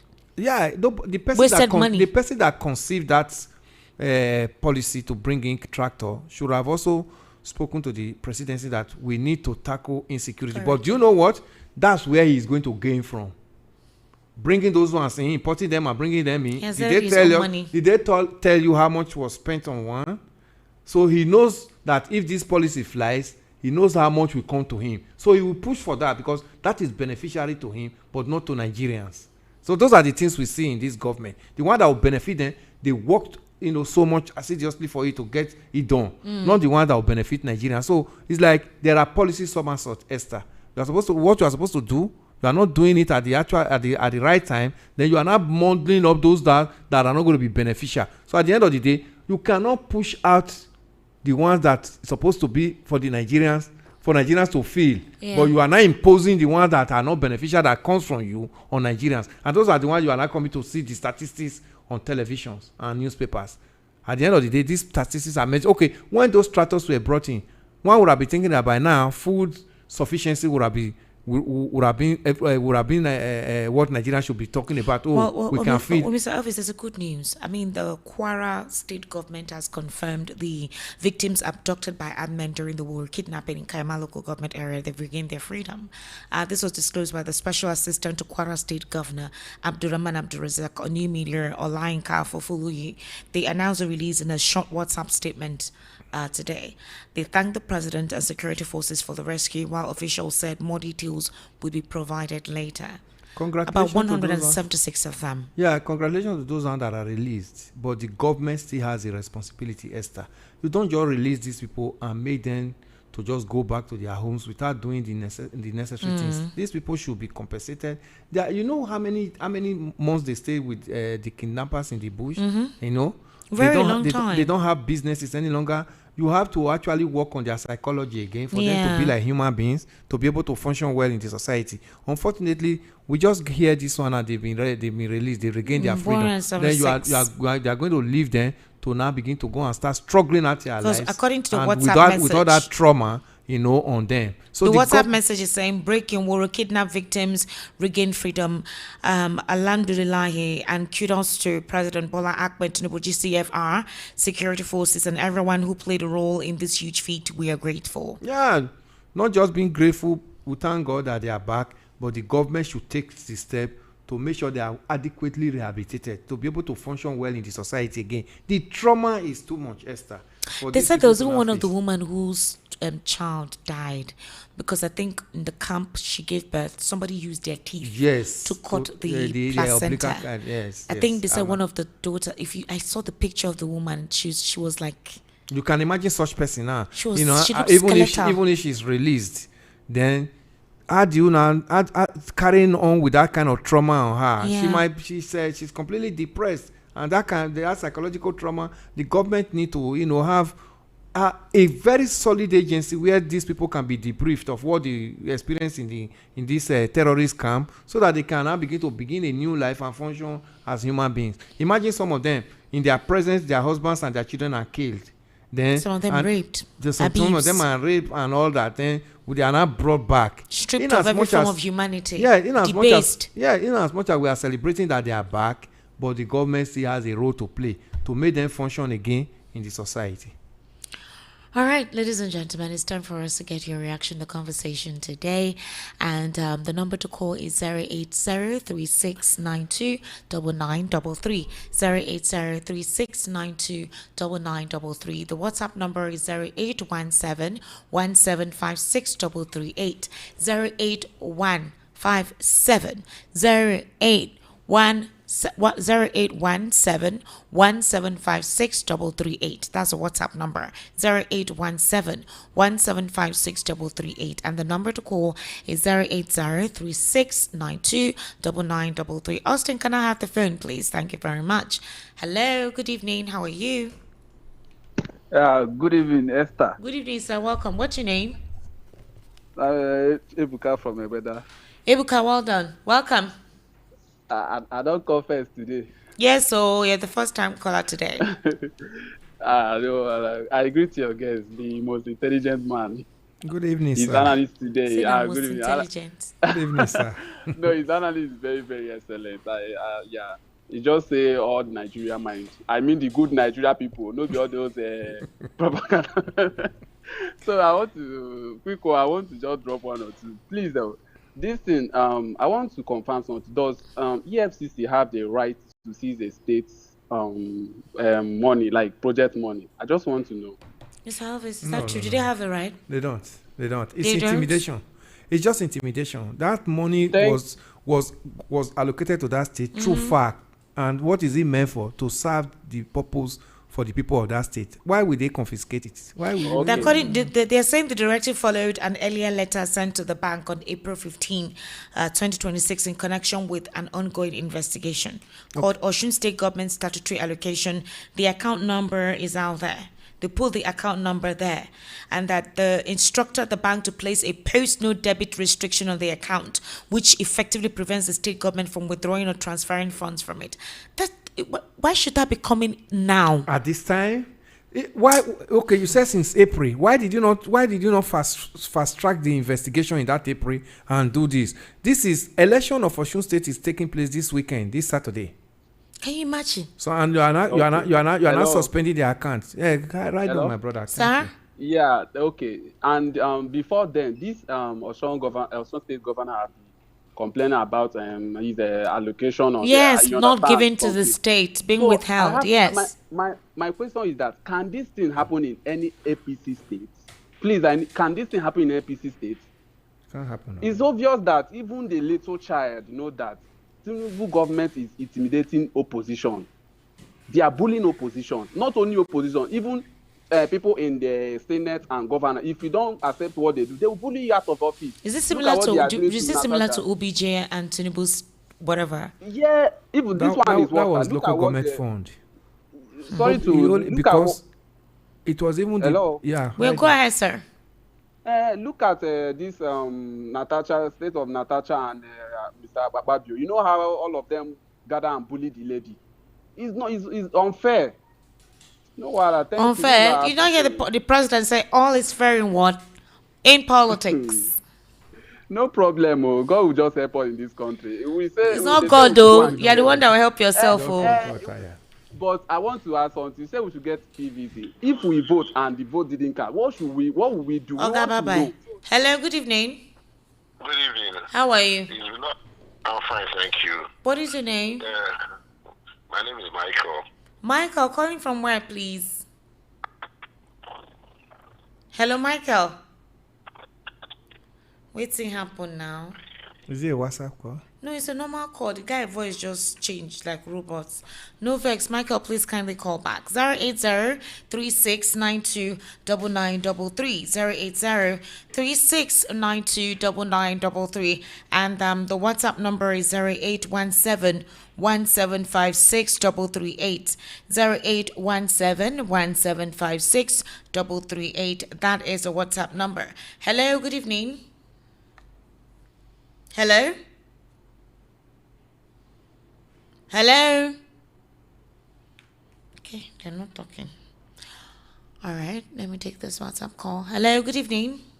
Hello, Esther. Good evening. My name is how are you? calling from Ije. Welcome. You remember what happened for Shabi? When one man won contest against our president, what happened for these children? how they take kidnap them. What are you saying? Remember wetin happen? How the man declare say one be fly bearer for one party like that for 2027. Are you How they referring to take Sheyi kidnap Makinde, Governor Sheyi Makinde? Ghana Seri Makinde. Well, Okay. what happened to the children wey say they kidnapped? To today, they never do the investigation. Make we know. You know, say if we prove what's They going said on, they've already prosecuted those who organized the crime. You've where heard the about it? well, end of the day, Only three. where they dey come this thing na people wey no know this APC na still dey believe them. If APC say good morning, look at it's not good morning, it's evening. Because if you watch the way they do things, you go know say na person wey say ready for them na if they stand for APC. But wetin I sure one day God go take over. Because this way they doing for anybody wey wan try contest against APC, you go know something happen. Okay, wetin don happen for anything wey APC like anywhere wey APC dey rule. Just show me anywhere wey APC dey rule wey be say they free the account or they do memento wey no fair. But if you see anybody wey wan contest against them, they go be crowd. But make dem continue. I sure say one day this thing will get end. Because nothing lasts forever. This power you are grabbing, you cannot know it go be tomorrow. Our late president, wetin be name? Abacha, where in there today? But make continue, sha. One day monkey go market, no turn return back. Arrest my case. All right, bye-bye. 08036929933 08036929933. I would really love us to, as in, respond in context to the conversations we had. I think I started from the fact that what's the similarity between this administration of the APC administration to the Abacha days. That was one thing we looked into. We're also looking into, we talked about Bwala, who had spoken vehemently against this government and is now daring Rotimi Amici from exposing the secret conversation they had together against Atiku, which Rotimi said he was not going to say on national television. We now talked about what Senator Nwabonyi said as to how to curb hunger, that this administration has been able to provide an alternative through which nobody needs to rely on what is being given in the market, going to your backyard to farm. We talked about projects being executed by this government that they've used to clarify some of the developmental policies of the administration of President Bola Ahmed Tinubu. And we made a contrast to the freedom of expression compared to this administration and the previous administration, and even during Abacha's administration. So I would really love to hear your own reaction to these conversations that we had. All right, like in context, to what was discussed. Hello, good evening. Good evening, Esther. How are you, dear? Yes, I'm fine. This is Shola calling from my brother. Shola, welcome. Thank you. Yes, I greet your guests in the studio too. Good evening, Mr. Shola. Well done, sir. See, Esther. Sir? This government is even worse, more than under Abacha. Sentiments aside. The cost of living, and even though we know that, economies of the world, things are getting, worse or something. But, okay, now look at this. We say we are practicing democracy. What kind of democracy that comes with imposition? Democracy that comes with intimidation? And if you look at this present president, even right from when he was the governor of Lagos State, I make bold to ask, what are his achievements apart from making sure that there's Lagos State generates revenue? And it was even his tax consultant company. The projects being made in Lagos were made by Fashola. Ambode for me is net above Tinubu. Can Tinubu be compared with the Jack Condes of this one? Even Ambode, even Fashola, what he has succeeded in doing is that his own kind of democracy is mafia style. The only people that are benefiting from his government are the people that are under the mafia style governance, like the Agberos, like the GACs. He has his own settings of people. His government is elitist. So, and you cannot talk. Even if you talk, they want to impose their own truth on you. So it's worse. So it's worse. Let me round up by saying this. See, and there's a justification of Atiku going to lobby, because even this government is the one that started. I've not heard of government doing lobbying before. Now they lobby. If they succeed in meeting Trump, I can tell you they will use that as an achievement again. Absolutely. And again, it will be an achievement for you know how the government of propaganda now, lies and deceit. They are going to use it. Do you know that even this release, not even rescue of the Orire, it was a release, not rescue. Yeah, one of I the heard one of teachers the said people, one of yes. The teacher. He said that it was a he said that release. it's a release. And even some of the villagers that received those people, one of them said, when they were happy, say, is to vote. To vote is the next thing. You understand? So these are things that we hate them. And Nigerians, one thing again, Nigerians, stop depending on others. If you only save yourself, Trump, see, these ones, they have their own interest. Trump is transactional. You understand? The moment they meet, you know, the best thing is that let Trump maintain that distance. If not, I'm telling you, this man will go away. He will go away with it. He will snatch it again, and nothing will happen. Nigerians are the ones that will defend themselves. Let me rest my case for others. All right, Shona, thank you for calling. Hello, good evening. Good evening. How are you? What's your name, sir? Your voice is low. Sorry, my name is Peter. Peter, calling from where? From Papa. All right, Peter, please go ahead. Yeah, good to hear you. Good evening, sir. All right. Yeah, all I want to say is that Peter, can you speak out, like for real? I can't hear you. Are you hearing me now? Yes, please raise your voice and speak. Go ahead. I say that somebody can be delivered or can change when Satan or devil is oppressing the person. But devil himself cannot change. You understand? Are you hearing me? So what are you driving? Where are you driving at, sir? What I'm saying, this government, no matter what, you see this on our president can never change because where you enter there, not where the people used to enter there. Sir, I told you to project. Speak up, please. Can you hear me? Speak up, yes, speak up. You're swallowing your words. You said the way he used to what? I said the way they enter there is not the way others are entering. So it can never change. It can never change. I pray that it's only God that will remove them there. All right, thank you very much. 08036929933 08036929933. The WhatsApp number is 0817175638. Hello, good evening. Good evening. Hello. Good evening. What is your name? Are you hearing me? Yes, what's your name? My name is Evangelist Humphrey. Evangelist Humphrey, welcome. I don't know why people are disturbing themselves. These people call leaders are doing their work. What they are saying to this is what they are doing. But I was very, very annoyed with Shola when you made that statement last time and said that even Jesus cannot rescue Nigeria. What type of statement is that?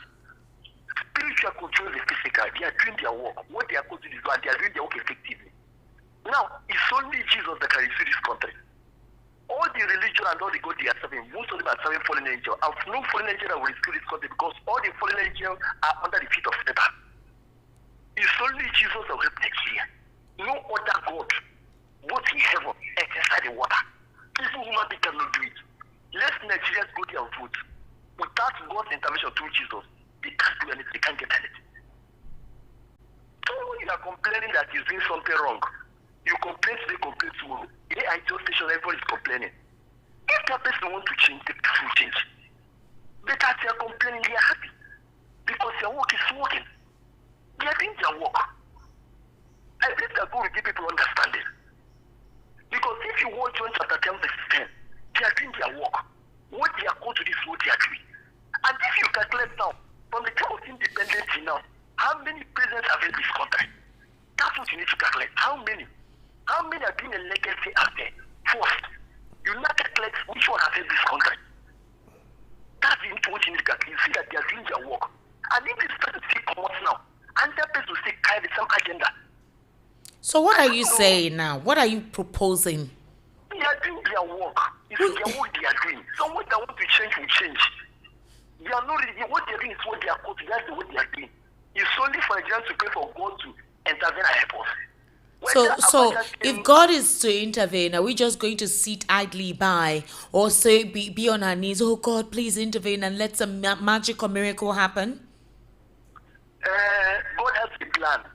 God has a plan. Let me ask you a question. So you're looking for a job and you're in your home every day praying, God give me a job, and then when you finish praying, you now sit down, put gari drink, and then lie down on the bed. Listen, the matter is beyond Nigeria. The country is beyond them. You can't make. All right, thank you, Evangelist Humphrey. Thank you very much, Evangelist Humphrey. Thank you so much. Hello, good evening. Good evening. Yes, good evening, sir. Esther. How are you? Good evening to gentlemen in the studio. Good evening, sir. Now your brother, Esther. Malik. Esther. Sir? You said it is Burantashi that killed Abacha. Jesus. They were tashing Tashanta. I am telling you, the tashing to Margaret Tasha. That came to Senate to look for Tasha. And Akpabio jumped the Tasha. Malik, you're a bad boy. Yes, I agreed. In the other room, but not physical. Ronaldo. Esther. Sir? Do you know what baffles me? What baffles you? When people say God will come and do it, I just pity Nigeria. God come and do what for you? He has given you the brain, the eye, and the hands, the leg for you to see, to walk, and to think. You are still waiting for him to carry the food and put in your mouth. We go die for this hunger. Esther. Sir? APC say they are better than Abacha. God forbid. When Abacha was the president, I entered bus, Concord bus from Yaba to Abakaliki. It was 400 naira. How much is today bus from Yaba to Abakaliki?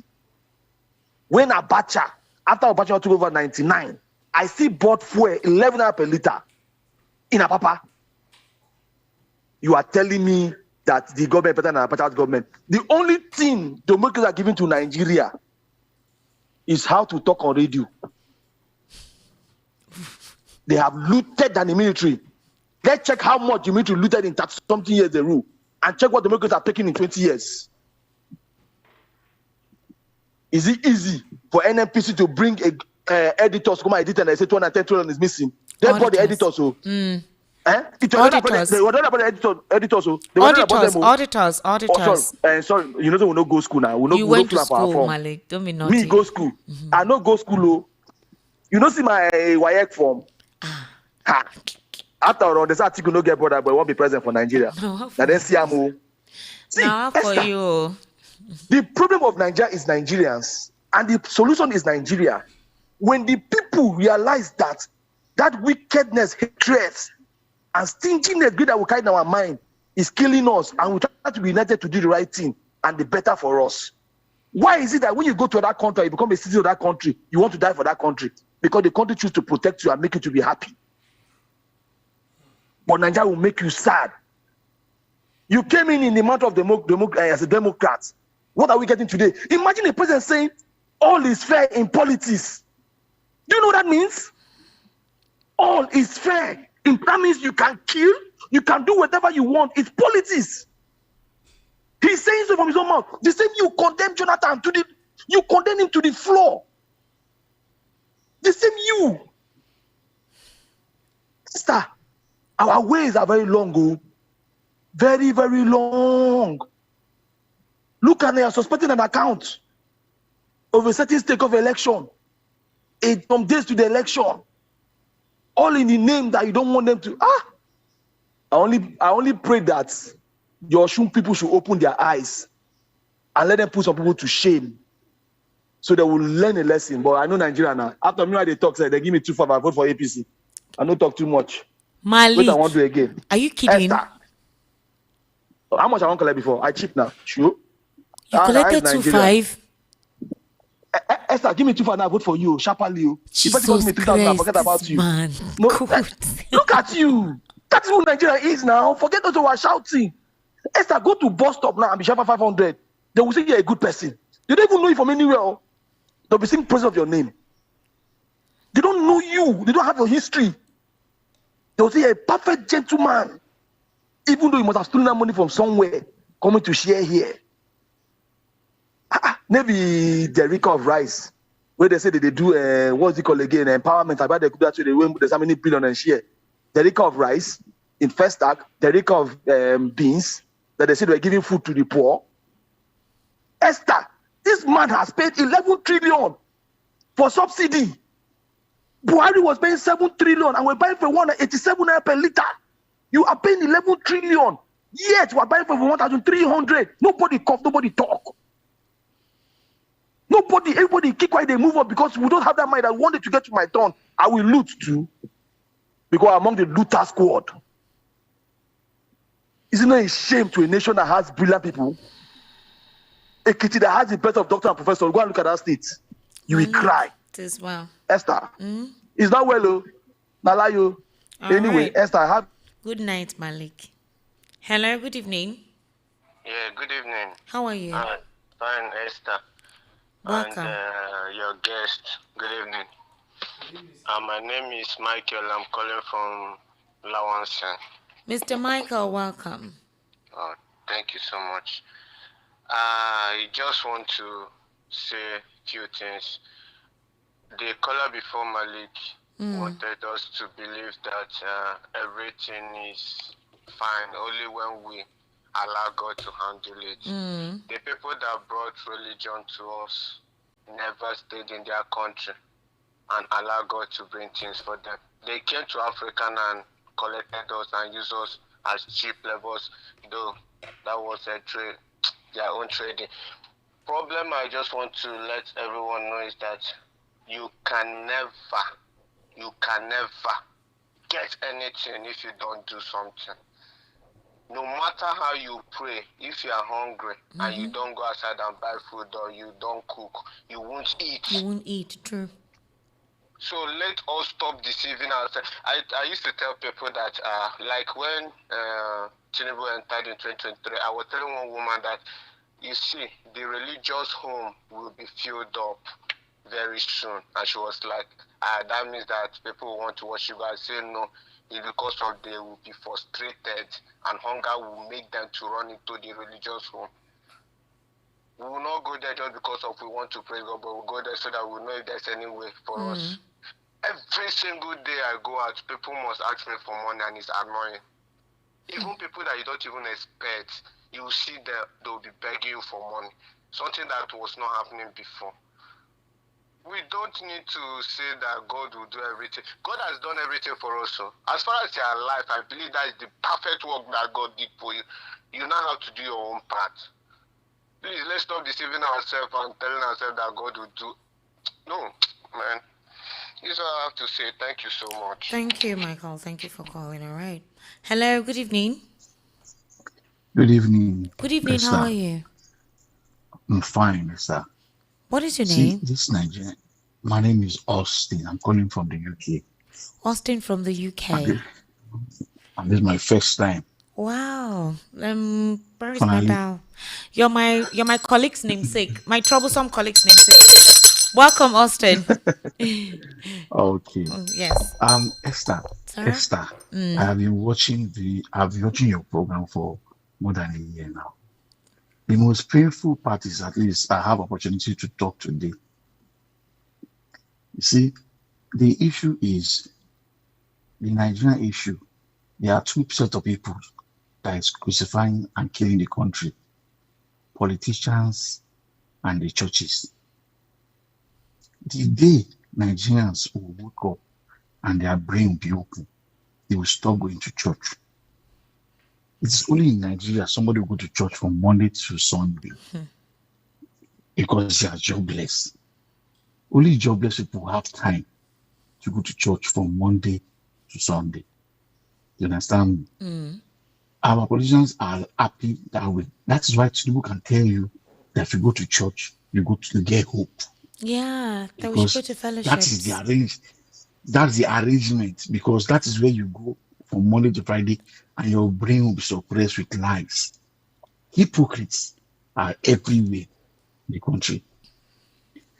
There's this what I say to get people. Esther, Sorry. Nigerians, we all went to school. People that they will never enter the classrooms. You see them on exam day, but you'll be copying people's exam and be writing paper. They will pay money for people to write exam for them. They are the set of people ruling Nigeria. They are the hooligans everywhere. Their headmaster is the one ruling Nigeria now. And that's why they can do anything. They don't care. All way now we. We heard them. That's not a new word. All way now we. How you get it done is not anybody's fucking business. It's a pity. These elections coming, Nigeria, don't pray. God will not come down from heaven to come and help you. It is you that help yourself by coming out and vote. If you don't come out in mass and vote, just know that this man will lead the election. Thank you, Esther.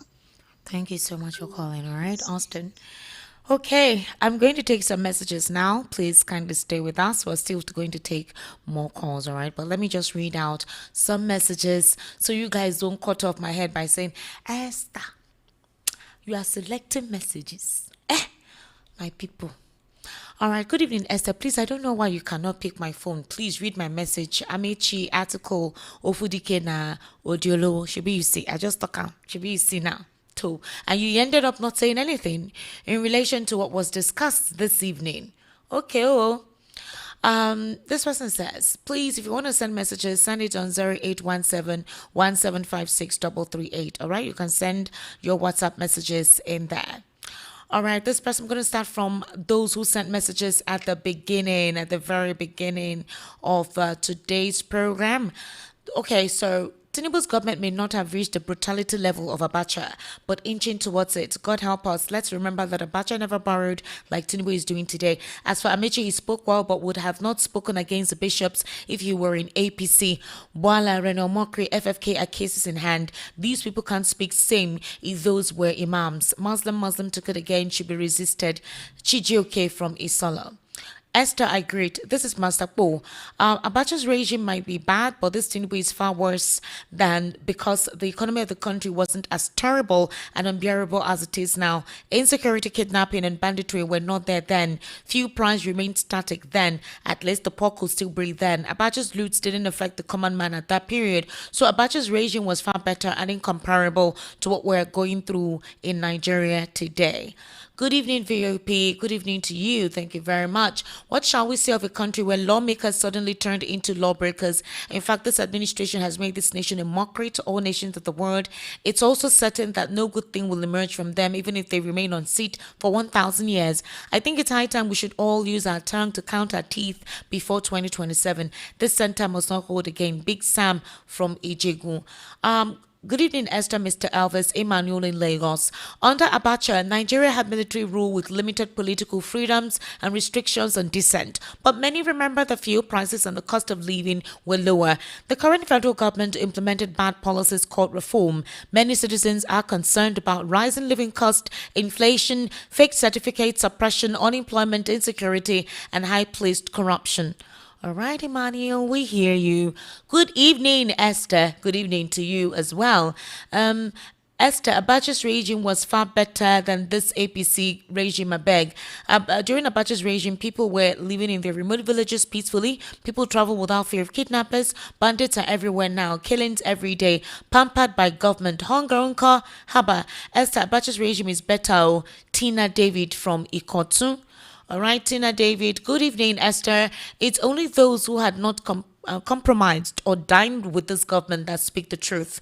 Nigerians shouldn't be surprised why some of the general overseers are not speaking out, even though they know the hardship Nigerians are going through. Where is our traditional rulers? As we discussed, Tinubu's certificate forgery is still a mirage, yet he is fighting opposition in the name of corruption.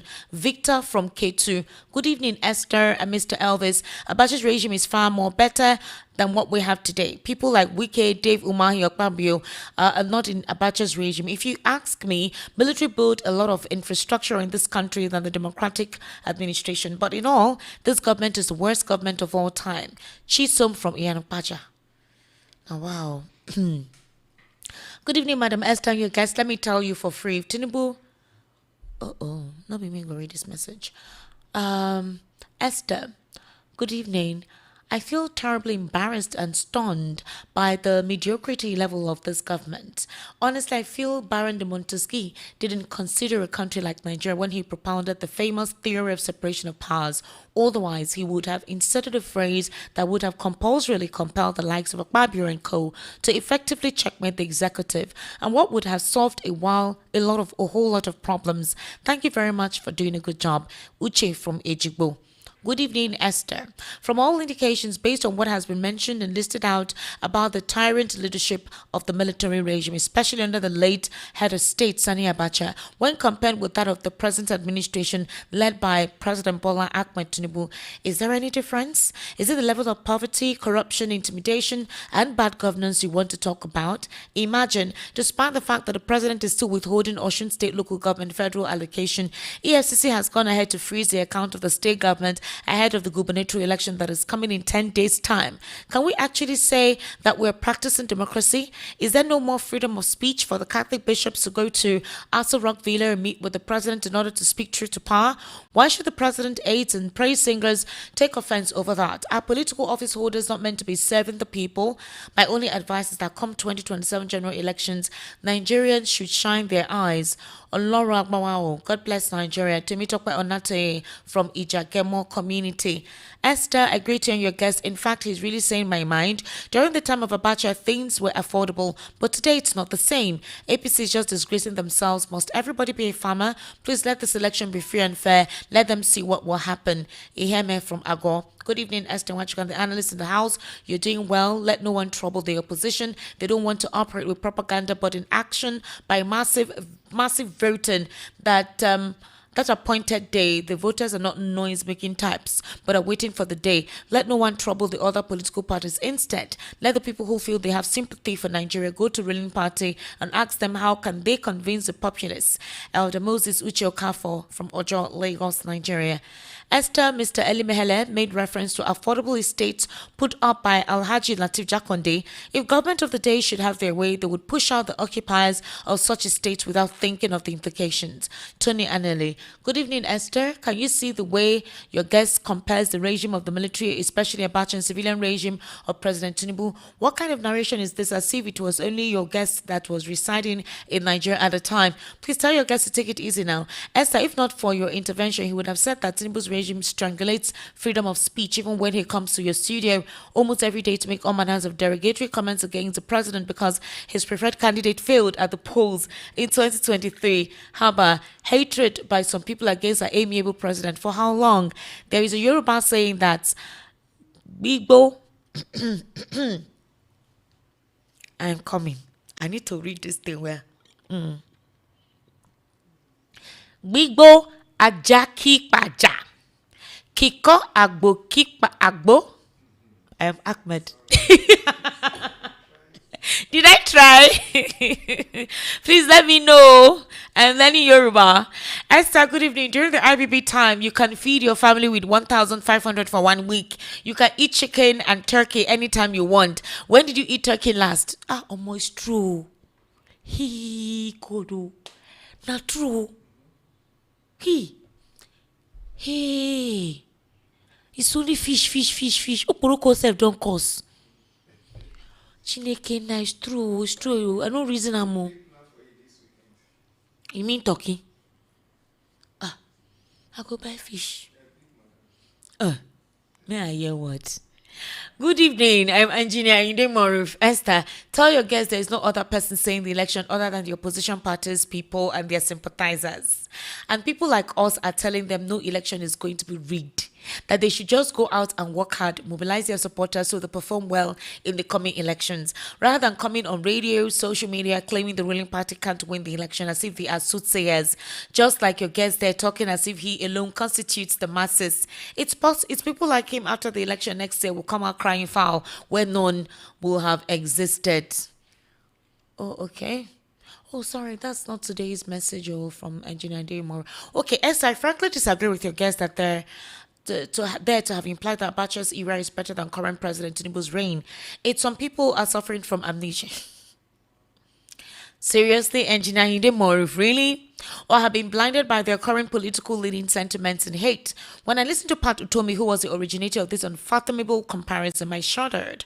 The prayer majority of reasonable, sentiment-free and patriotic Nigerian is that we may never experience the brutality and callousness late draconic head of state Abacha reigned on Nigerians. In Abacha's time, there were deliberate killings of Nigerians as there was killer squad headed by Sergeant Roger and set up by Abacha, during which people like Kudirat, Abiola, Suliet, Adedeji, Alpha Ruwani and so many others, their incarceration of winner of June 12, Obasanjo, Senator Obasani and a whole lot of others. During that time, their intentional clampdown on press and journalists, labor down tools and schools were under lock. Today, under this regime, all of these anti-humanity were totally vanished. Okay, so let he who have ears hear.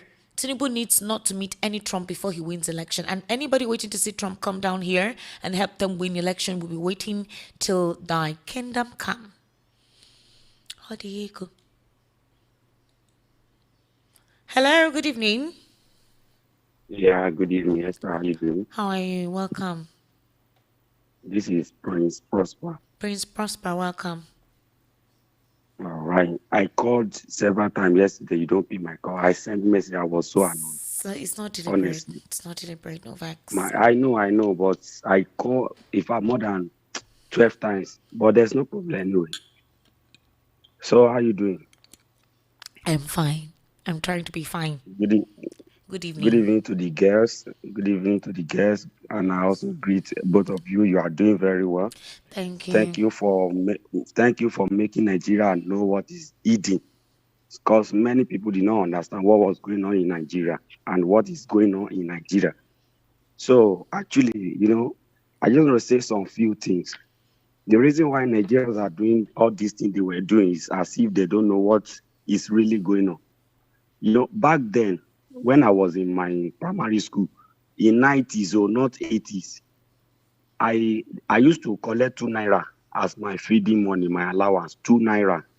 I'll buy rice, I'll eat fish, and I'll buy a bottles of Coca-Cola, 35 cl. Then, with 2 naira, I will still have 50 kobo that I will spend in the break time. Okay? All the money I will spend is 1 naira 50 kobo that time. But some people are here in Nigeria today. 2,000 naira cannot pay for only 1 meal. I don't know why Nigerians are just pretending as if things are okay. This thing that I'm telling you in that 90s, in where I came from Ondo State, you understand? There is a water corporation running in my community. Compound. There is 24. There was 24 hours light. Really? I don't know. Nigeria. I'm telling you the gospel truth. What Nigeria year was is that? moving backward. 95, 96, 93. I'm talking about now. Wow. Yes, this thing I'm telling you is from Akoko, Ondo State, Ikare, precisely. But you see, people are everywhere. They are just saying rubbish. I don't know what they are supporting in this government. To be honest with you, you see, Tinubu is a complete definition of failure. Nothing else. Nothing else. It's a full definition of failure. It's not the matter of he disappoint Nigeria. It's not the matter of that disappointment. It's a failure himself. Somebody that has been preparing for presidency since 1999. Look at where we are today. And people are there saying rubbish. Do you know my take this night is that I want to start. I'm a Christian. Okay? I'm a minister in my church. I'm not just a Christian, I'm a minister. But the thing is that you see the church has failed Nigeria. That's the first point. The church. You see all this, our GO, our daddy, that people will look into, our father in faith. They have all disappointed us. That's the first thing. The church. That's our first problem. I gave kudos to Papa Adeboye, Papa Oyedepo, Bishop Oyedepo, and Pastor Paul, Dr. Eneshe. Reverend Paul Enenche as well. See, these two people, I salute them. And Pastor Ezekiel Dachomo. Oh, yes, exactly. You see, but you see all that. Let me tell you, if the body of Christ, the Christian body, they gather together and say, let's have only 1 day or 3 day protest.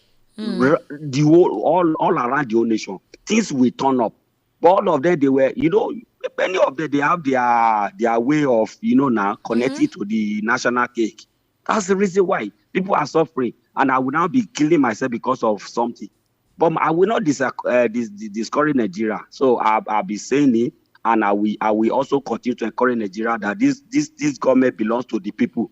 It's not to a particular person. It belongs to the Nigerians. So we must take back our mandate. We must choose the right person, the person that we know. This is the person. You see, I'm not here to campaign for anybody. I will not measure anybody's name, but we all know the right person. We all know the right person. We saw people that have done well. We know those who have a good profile. We don't talk about people that everything is propaganda. In fact, Esther, just let me rest a bit, please. I'm so tired for this country. Please, Nigeria, my fellow Nigeria, I beg you in the name of God, don't make the wrong mistake again. Please, don't because of half the rika of rice and throw away. You know what happened in the book of Genesis concerning Isaac and Esau. Don't become an Esau of the day, so that you sell don't your regret glory it. for a pottage of Yes, beans. because of what? Portrait. Because of ordinary meal that you eat, you want big rika of rice, gari and what? Please, Nigeria, wake up, please. This thing is getting out of hand. Make research. This thing that I just ask people from those areas, on those states, the water corporation I'm talking about, the light and every other thing, education and all of that. Yeah? Look at where we are. If I tell you how much I'm paying for my son's school fees, that is in what's the name of this school? Uni Learning, you'll be surprised. My younger brother graduated from Adekunle University in Odo State. How much did I pay? How many years that he finished school now? Everything has turned upside down. We are here yelling and saying rubbish, supporting evil. Right, I will Prince never support Prosper. evil in my life. Even though I'm a Yoruba person, I know the right thing to do. All right, sir. Thank you for calling, okay? You're welcome. Thank you Yes, very sir. much. Good You are night. doing. Hello, good evening. Hello, sir. Good evening. How are you? I'm good. Your voice is not clear. Okay, really. Is it clearer now? Are you using an earpiece? I was, but I've removed Okay, it. it's better now, yes. What's your name? Okay, my name is Blaze from Apapa. Go ahead, sir.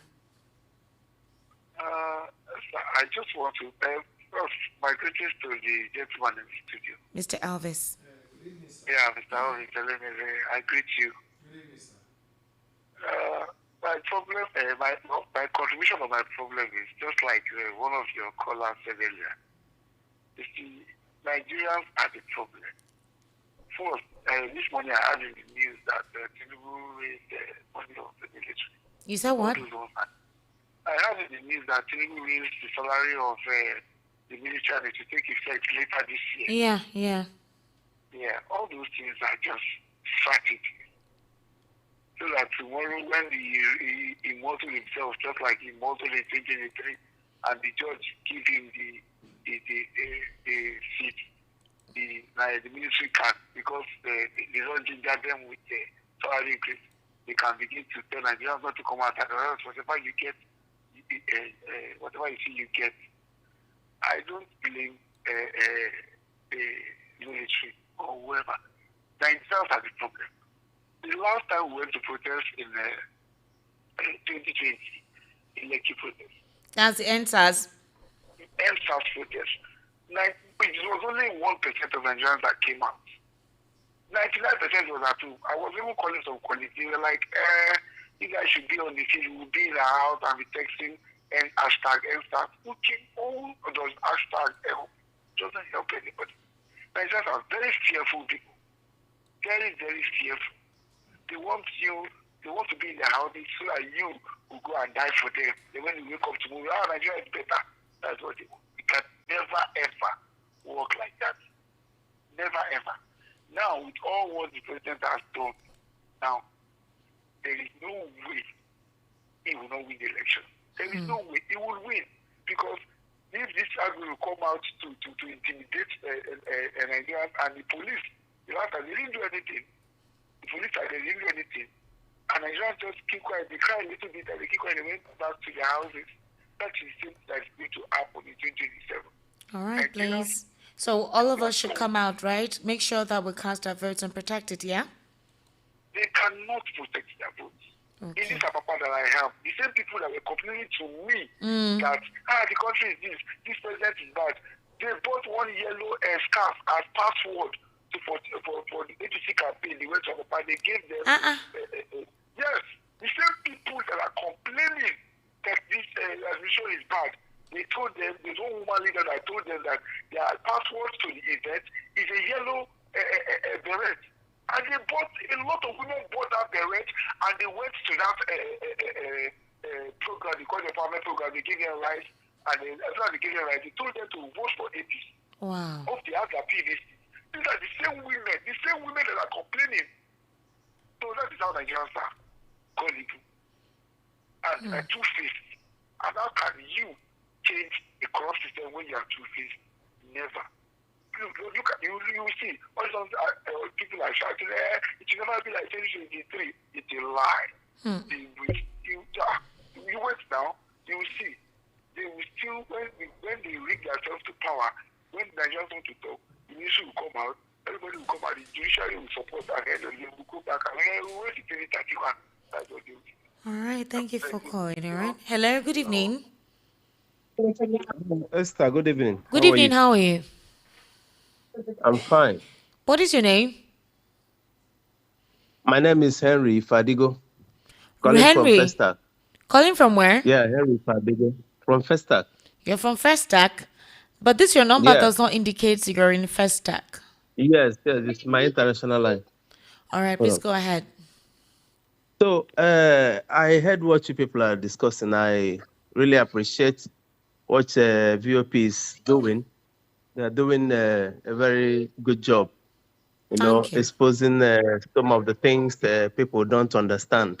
There is one problem we have with, there is one problem about Nigerians. They so much believe that God will do everything. I heard a previous caller said something about if God didn't do. God has really done everything he needs to do for Nigeria. Do you understand me? So what we, Nigeria, needs to do is to stand our ground and fight for our rights. If you vote and protect your vote and make sure your vote counts, I don't think all this problem of all the time we keep, saying, God, we do this, God, we do that. Just like, what's it called? When we were looking at the whole thing, how the whole thing was playing out, it was obviously that maybe the present government never want anything that has to do with, people that we compete with them. They would just want it, a kind of maybe they want it everything to be their way. They don't want somebody that will be a kind of opposition to them or maybe that will challenge them. You understand me? So all the whole thing we saw when Obi was in ADC, from ADC to NDC, it's obvious that the Obi was the problem. Obi was why they were fighting the whole party. So thank God Obi is now on the ballot paper. So all we need to do, we the Nigerians, we need to do what we should do. Stand our ground and vote. Vote and protect your vote. I don't think there is any other thing we need to do. God has done everything. We have everything we need. So what we don't have is just the bad managers we have that are managing the country, messing things up, turning things upside down. So I'm just fed up. I don't know. Please don't be fed up. Don't be fed up. Okay, sorry. I let me withdraw the word fed up. I know very well one day everything will end, and I believe this time, this 2027 is not going to be like usual. It's not going to be at all. All right. Thank you for calling, all right? Yeah, the right thing will be done. Yeah. Thank you very much. Thank you. My name is Ikenna Okeke from Agro Palace, Wayokota. How will the world and Africa see us and take us seriously? They have taken advantage of the system so long. Good evening, Esther. What's happening in this country today under Tinubu's government is clearly unspeakable. The system of government called democracy practice under Tinubu's government is not democracy, because if this is the way democracy is practiced, people would rather prefer the military government. Thomas Okuke from Ikotu. Good evening, Esther VP. I heard yesterday that parties should come and advertise in your station? Yes. Really? Were you sure of what you were saying? Yes. For instance, Esther, if APC wants to advertise in your station, will you, Esther, accept their proposal? Very well. Seriously, very well. Come and advertise. Come and advertise. Oh, APC, ADC, NDC, AAC. In fact, any political appearance right now for any of these people that are running, because what do you call it? Campaign is starting on the 19th of this month. House of Rep members, Lagos State or Imo State, Akwa Ibom, all of you that reside in Lagos, come on, but 500,000 naira for appearance fee. That's what you will pay right here. So you're free, but you will pay money, but then you're free. For your jingle, if you want us to produce it for you, we'll wholeheartedly do it. We have the top-notch production studio right here, but you will pay. If you want us to do the scripting, you want us to do the writing, you want us to do the voicing, everything, you do it here, but you pay for everything. We'll do everything for you. Trust. What's wrong with you? For instance, Esther, if APC wants advertising, will you, Esther, accept your proposal because we know where you belong? Esther, would your integrity not come to question? Think about it. Mr. Emmanuel, it is a national radio station. We are open to adverts. We are not aligned with anybody. We just present issues that they are. So whether APC, NDC, ADC wants to, please come and advertise. They will pay your salary. Voice of the people. Not voice of ADC, NDC, APC. We're not voice of politicians. So, and we want our salary to increase. To. Now what for now? You still say politics now? Hey, politics don't get sentiment. Let me just tell you now. This is if na Babalawo and Shango worshiper that will lead this country and turn petrol 15 naira to a liter. We go vote for them. Who Christian, Muslim, and Muslim don't help. See now, we don't reach that level. Even if na Babalawo will go vote for. Mr. Elvis, we could find out take. Thank you, Esther. The journey is getting closer to the destination. Yeah. At least campaign starts this month. Mm-hmm. Well, let's hear from the politicians what they have for us, and let us be able to diagnose whatever we hear from them and make up our mind as expected. And let us remember that at this time we have to continuously remind INEC that they must not do abracadabra of 2023 in 2027. They must not repeat it. Thank you, Esther. Thank you, Mr. Elvis Elimehele. Thank you, Vivian Love, for everything and consistency with us. My name is Esther Wanchuku, Stick Media on YouTube, ESTIQMEDIA. Kindly subscribe. Esther Wanchuku on Facebook and Esther Nwaz on Instagram. Yes, precisely. Please, we're open for adverts. Very open. Just contact any one of us and we'll definitely have conversations.